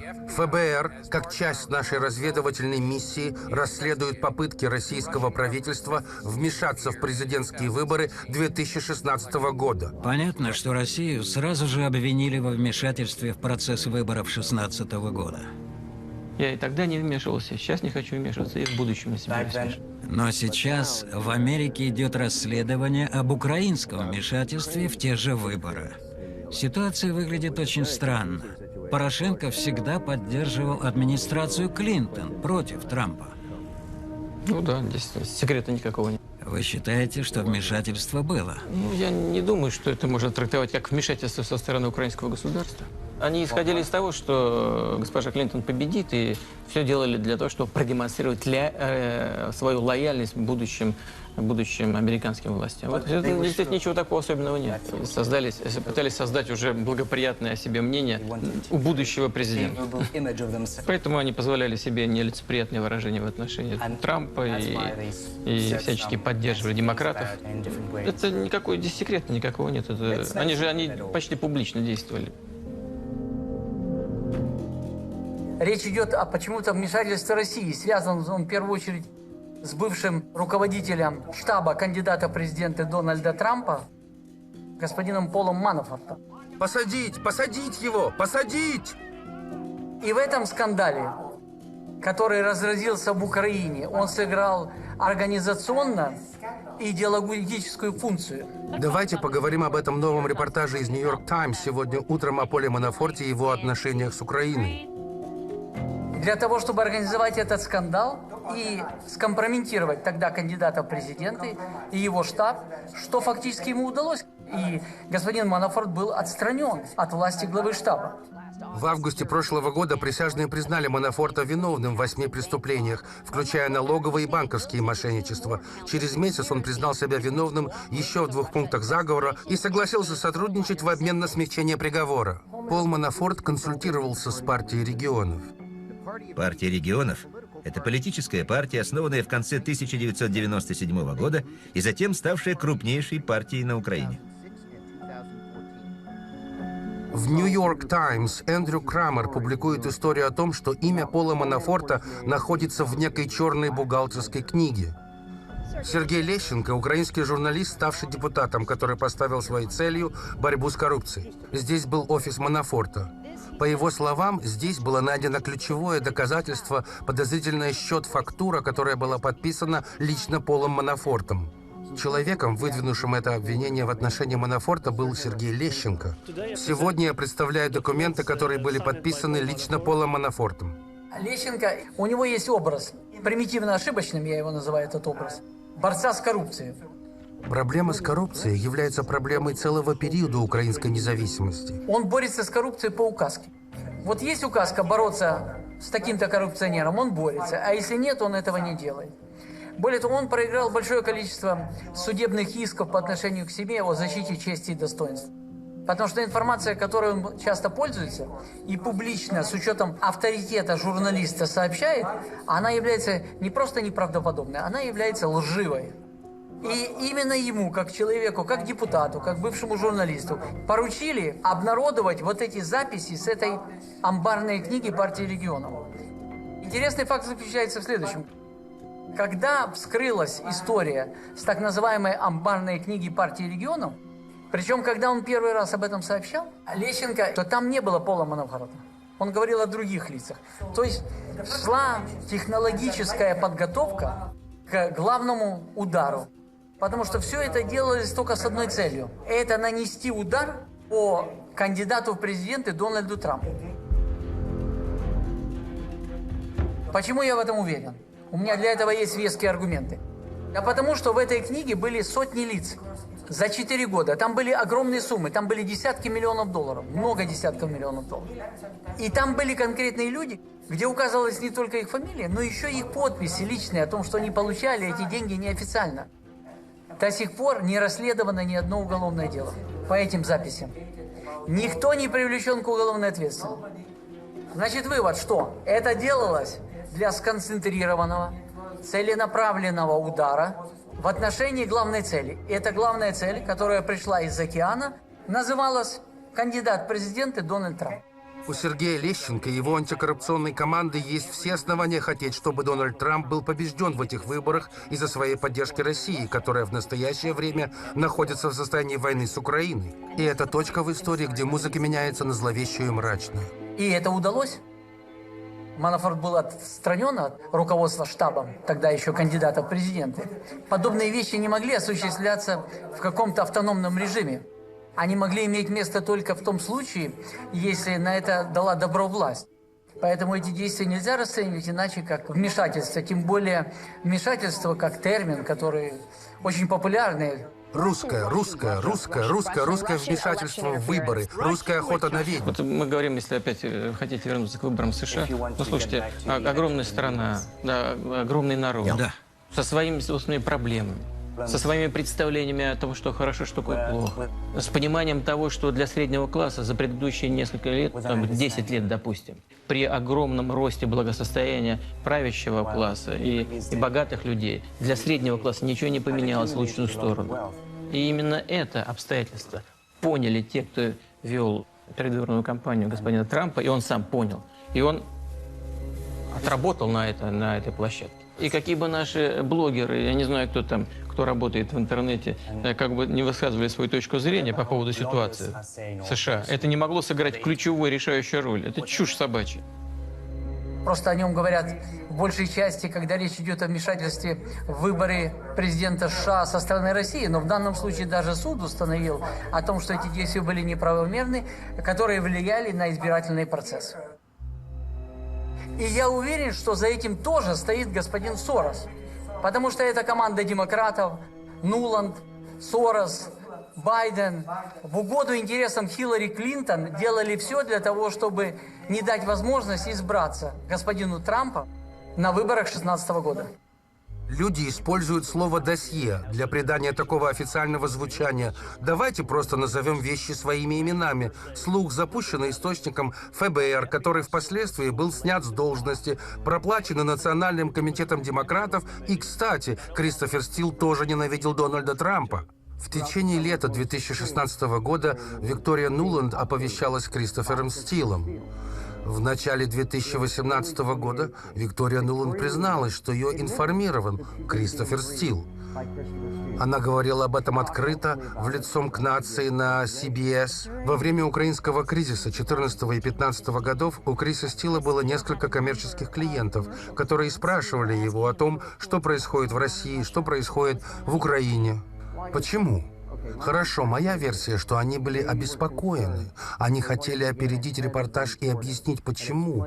Они разговаривали с Кристофером Стилом. У Криса был друг в Государственном департаменте, и он предложил нам эту бесплатную отчетность, чтобы мы тоже могли извлечь из этого пользу. Виктория Нуланд сказала, я немедленно убедила его пойти в ФБР. В середине июля, когда он делал эту другую работу и стал беспокоиться, досье, он обмолвился 2-4 страницами рассказа о том, что он нашел. И наша немедленная реакция на это была: это не в нашей компетенции, это должно пойти в ФБР. И вы найдете множество людей, которые убеждали Кристофера Стила пойти в ФБР. Джон Маккейн убеждал его пойти в ФБР. Все уговаривали его пойти в ФБР. И почему так? Я думаю, что они готовили кавер-версию. Они хотели сказать, мы говорили идти в ФБР. И я думаю, на самом деле, они организовывали информационную операцию. Я работал в украинском посольстве в Вашингтоне в 15 и 16 годах.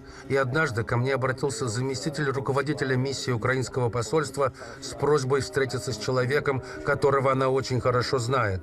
И я встретился с сотрудником НДК Александрой Чалупой. Александра Чалупа – юрист, работавшая в администрации Билла Клинтона в качестве стажера. Она работала в НДК около 12 лет, и она украинская американка, чья мать была глубоко вовлечена в политику. В 2015 году Александра Чалупа и ее сестра начали активную кампанию против Пола Манафорта. Вот кем является Пол Манафорт. Он кукловод. Он кукловод жестоких диктаторов по всему миру. Манафорт из Коннектикута. Они отправились в Коннектикут и протестовали против него. И мне не совсем понятно, почему он оказался мишенью. Но Александра Чалупа сказала, что она ушла с пенсии, чтобы работать над этим. Она попросила больше информации, или, как она выразилась, грязи, чтобы отстранить Трампа от кампании в сентябре-октябре 2016 года, как раз перед выборами.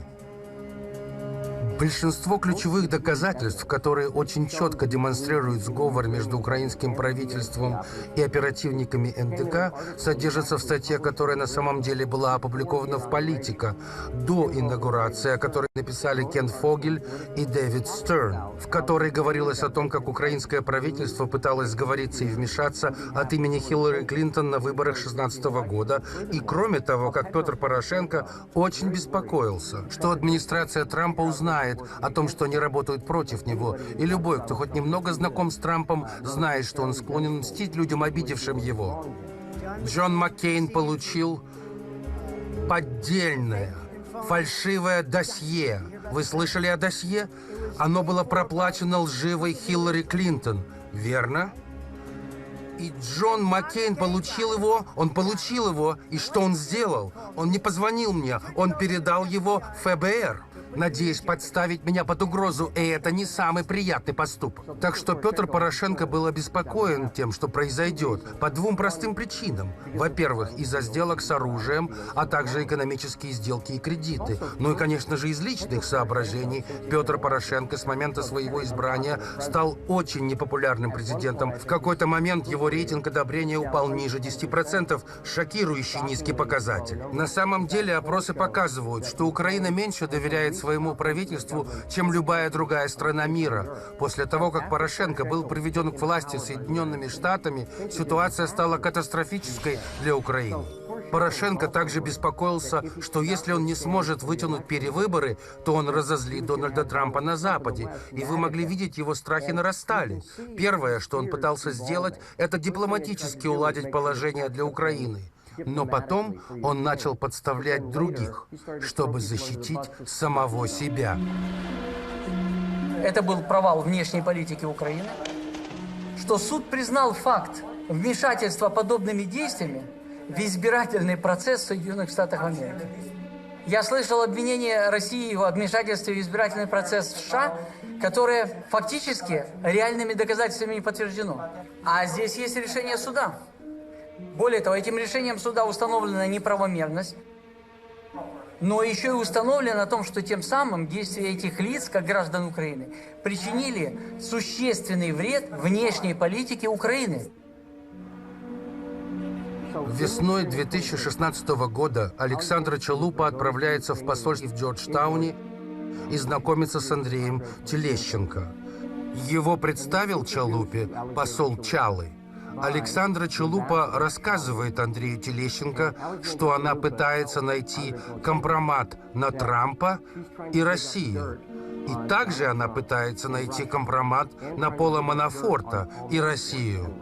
Она действительно хотела использовать эту информацию не для какой-либо разведывательной или юридической цели. Она действительно хотела использовать ее для вмешательства в выборы. Исходя из того, что я видел, да. Александра Чалупа признает это в той самой статье «Политика». Она вовсе не отрицает этого. Она также говорит Телещенко, что не хочет, чтобы он каким-либо образом хоть как-то помогал кампании Трампа.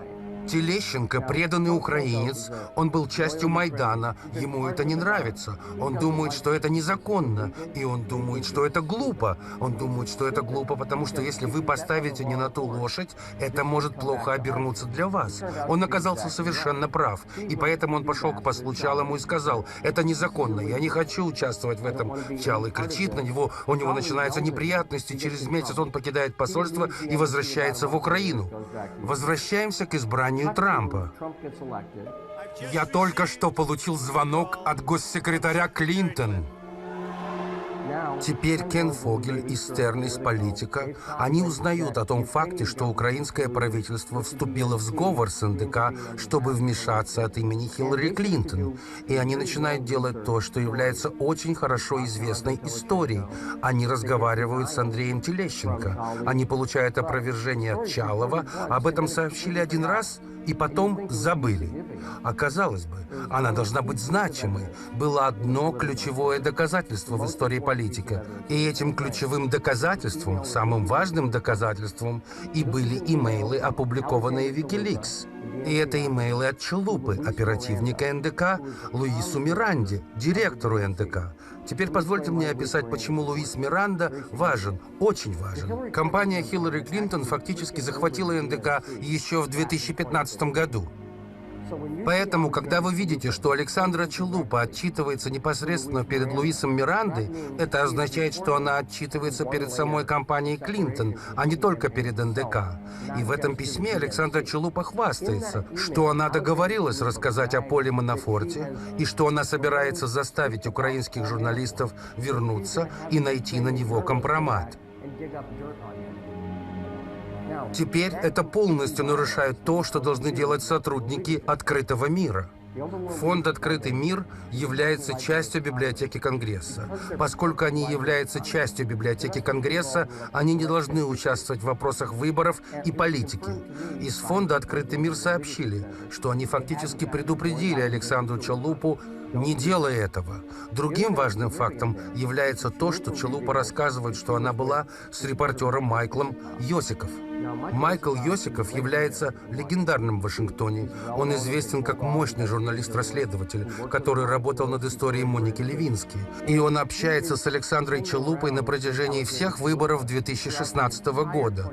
Фактически прямо перед выборами. Когда все думали, что Хиллари Клинтон собирается победить, он публикует статью, в которой называет Александру Чалупу одной из самых важных людей на выборах 2016 года. Для меня самое интересное в этой группе журналистов, что эти журналисты были выбраны посольством в Киеве. Другими словами, эти журналисты были отобраны и отправлены Государственным департаментом США. И это часть доказательства того, что Государственный департамент был вовлечен на самом глубоком уровне в этот избирательный сговор и вмешательство. В декабре 2018 года в Киевском суде Лещенко и глава НАБУ были осуждены за вмешательство в вибори США. Що ні я особисто, ні будь-хто із працівників антикорупційного бюро України жодним чином не впливав і не міг впливати на процес проведення виборів президента Сполучених Штатів Америки.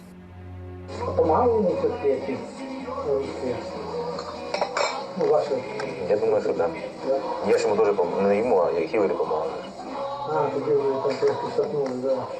И одним из подозреваемых в этом деле был сам Петр Порошенко.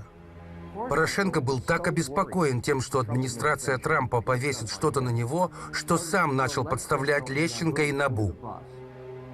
И это был неверный шаг. Он не хотел, чтобы администрация Трампа понимала его причастность. Изменятся ли ваши отношения с США теперь, когда президент Дональд Трамп будет в Белом доме через 5 дней? Украина за последние 3 года получала и получает очень сильную двустороннюю поддержку от США. Трамп предоставил возможность Порошенко оказаться перед камерами. Для меня большая честь принимать вас, господин президент. Спасибо за приезд. Трампу не нравился Порошенко. Почему не нравился?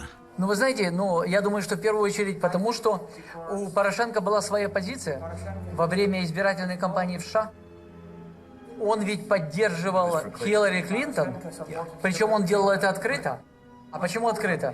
Потому что посол Украины в Соединенных Штатах, господин Чалый, в открытую поддерживал демократов, представителей демократов.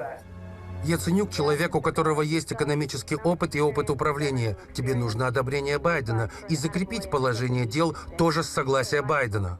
Хорошо, отлично. Господин Яценюк, о котором мы вспоминали, прямо говорил, и в этих словах, оценках Трампа были оскорбления. Он заявлял о том, что Соединенные Штаты, как страна, как могущественная страна, заслуживает на то, чтобы иметь умного, думайте, интеллектуально развитого президента. То есть, другими словами, он сомневался в этих качествах, как присущих господину Трампу. Господин Аваков, представитель этой же партии Яценюка, министр внутренних дел, заявлял о том, что Трамп маргинальный политик.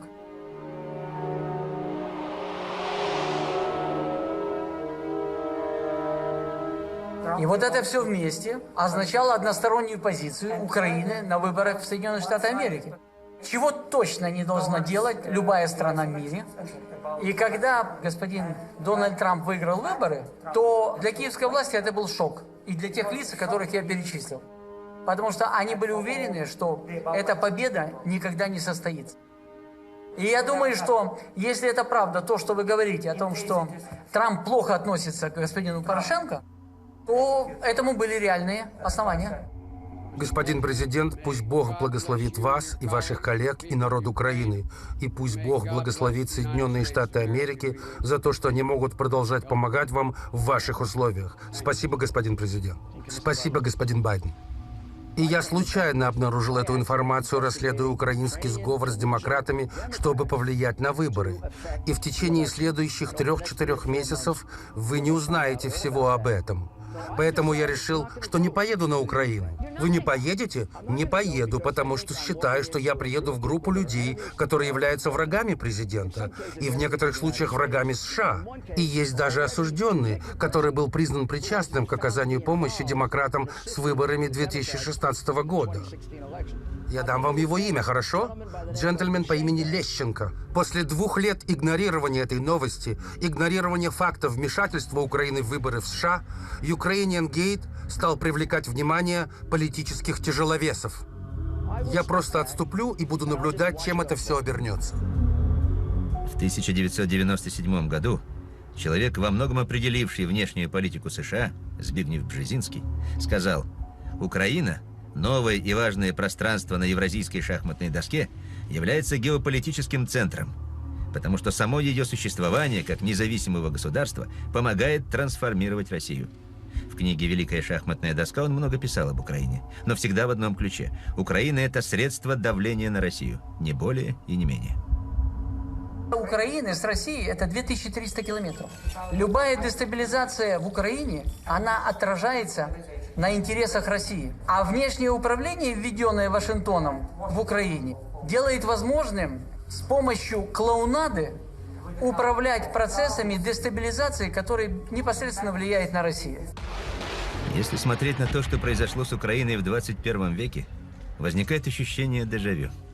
Как будто мы окунаемся в старую, известную всем сказку о крысолове, который увел очарованных им детей в никуда. Миллионы людей оказались обмануты сладкими обещаниями быстрого процветания при помощи США и Западной Европы. После так называемой революции достоинства прошло совсем немного времени, и все ожидания рухнули. Вместо процветания – развал экономики, массовый исход населения из страны, разочарование и гибель теперь уже тысяч людей. И самое главное – Украина находится в жесткой конфронтации с Россией. Функция, которую оставили Украине ее настоящие хозяева, работает безупречно. И любой, кто на самом деле смотрит на факты украинского переворота 2013-2014 года, может увидеть, как США были непосредственно вовлечены. Но это была не просто цель. Это было средство для достижения цели. А цель, к которой они стремились, была средством давления на Россию. Они разожгли агрессию против России прямо на границе России, а затем обвинили Россию во всем, что случилось. Но все же интересно, понимают ли кукловоды, что иногда марионетки начинают жить своей собственной жизнью? История с вмешательством Украины в американские дела – первый тревожный звонок. А дальше – война между Украиной и Россией. Вчера это было немыслимо. Сегодня вероятный сценарий. И не важно, кто начнет первым. Важно то, что ударная волна от первого же взрыва разойдется слишком широко и затронет тех, кто предполагает отсидеться в стороне. Понимает ли крысолов, который уводит поверивших ему все дальше и дальше в никуда, что Россия никогда не смирится с тем, что вблизи ее границ враждебное государство? Можно сказать, что последние года были сложными, тяжелое время. Годы будут непростые, и я бы особенно сказал, непростым будет 2019 год для Украины. Вы чего-то боитесь? Да. Чего? Что мир взорвется. Однажды прозвучит тот самый выстрел. Например, украинские военные катера снова попробуют нарушить границы, которые Россия считает своими. И тем самым вызовет ответную стрельбу со стороны российских пограничников. Или откроют огонь первыми. В любом случае, будут жертвы. И тогда начнется война, в которой Россию, естественно, объявят агрессором.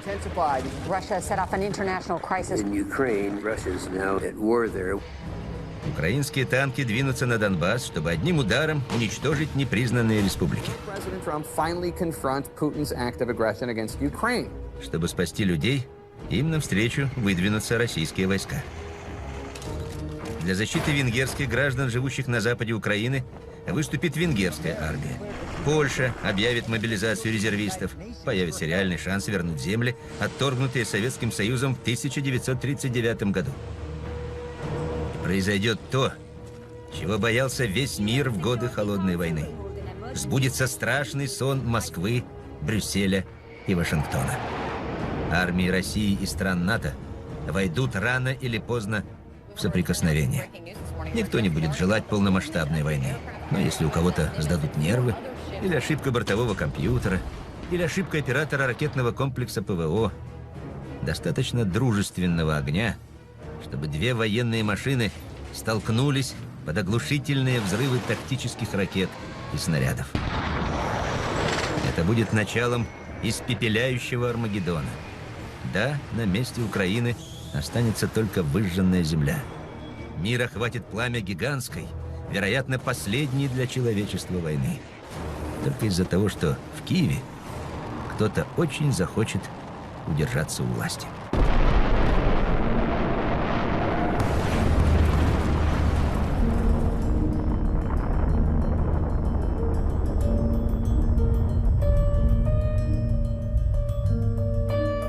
То есть ничего хорошего не будет? Как вы думаете, считает ли он, что эти две страны смогут когда-нибудь сблизиться опять? Я думаю, что это неизбежно. Во всяком случае, неизбежно строительство нормальных, дружеских, я бы даже сказал, более чем дружеских, союзнических отношений. И в конечном итоге все-таки мы придем к состоянию, о котором я сказал. Сближение неизбежно.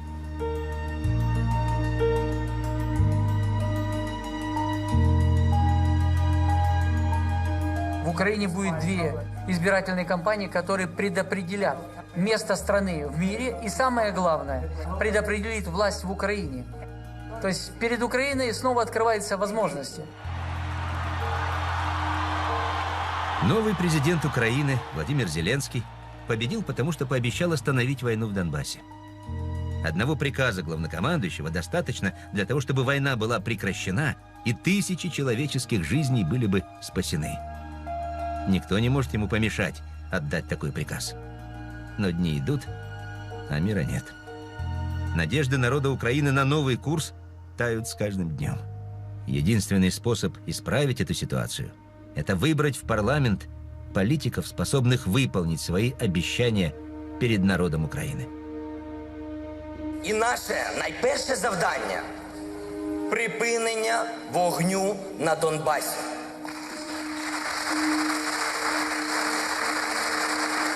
Я розпускаю Верховну Раду 8-го скликання. У нас парламентско-президентская форма правления. И поэтому, победив на парламентских выборах, мы можем изменить ситуацию, на что мы и рассчитываем в стране.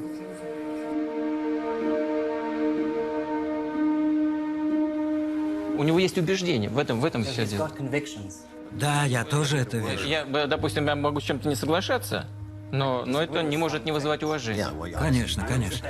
Но во всяком случае он относится к такой категории людей, которые выступают за независимость, за укрепление независимой Украины, но в то же время считает, что этого эффективнее добиваться путем развития сотрудничества с Россией. Ну и я думаю, что он в значительной степени прав. Мы используем жизненный принцип с Оксаной. Делай, что должно, и будет, как будет. Я думаю, это правильный жизненный путь, правильный жизненный принцип. Да. И мы должны его реализовать.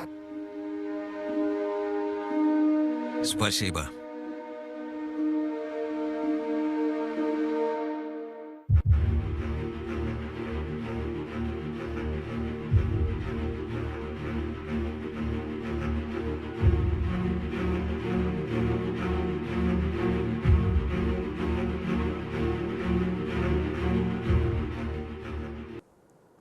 En 2021, el nuevo director del Instituto de la Memoria Nacional incluyó a Stepan Bandera y a otros ultranacionalistas en la Necrópolis Virtual, un proyecto destinado a evocar personajes importantes para Ucrania.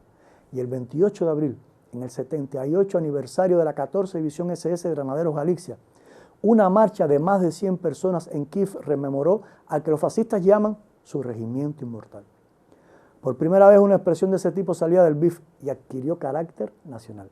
Y aunque formalmente la ideología nazi está prohibida en Ucrania, contó con la anuencia del alcalde de la capital, Vitaly Klitschko, el boxeador profesional apartado del equipo Ucrania en las Olimpiadas de Atlanta por dopaje, y en 2013 relacionado con la mafia.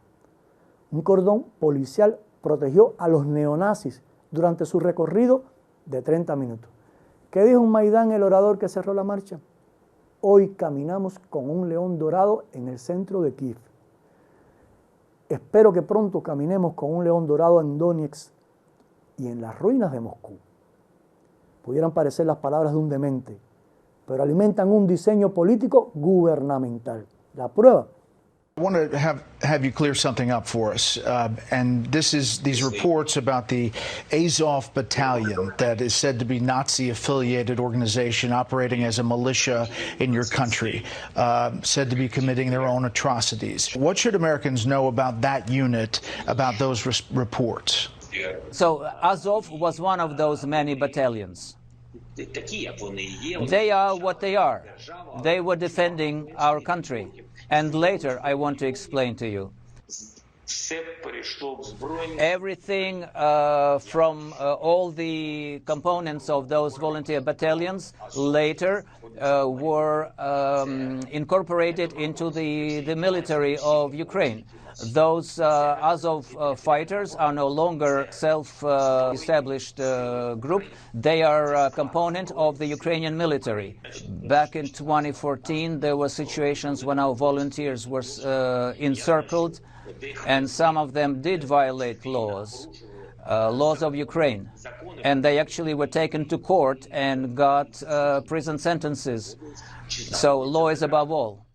El 16 de diciembre de 2021, la Asamblea General de Naciones Unidas aprobó por primera vez el proyecto de resolución Lucha contra la glorificación del nazismo, el neonazismo y otras prácticas que contribuyen a alimentar formas contemporáneas de racismo, discriminación racial, xenofobia y formas conexas de intolerancia, con registro de 130 votos a favor, 2 en contra, Ucrania y Estados Unidos, y 51 abstenciones.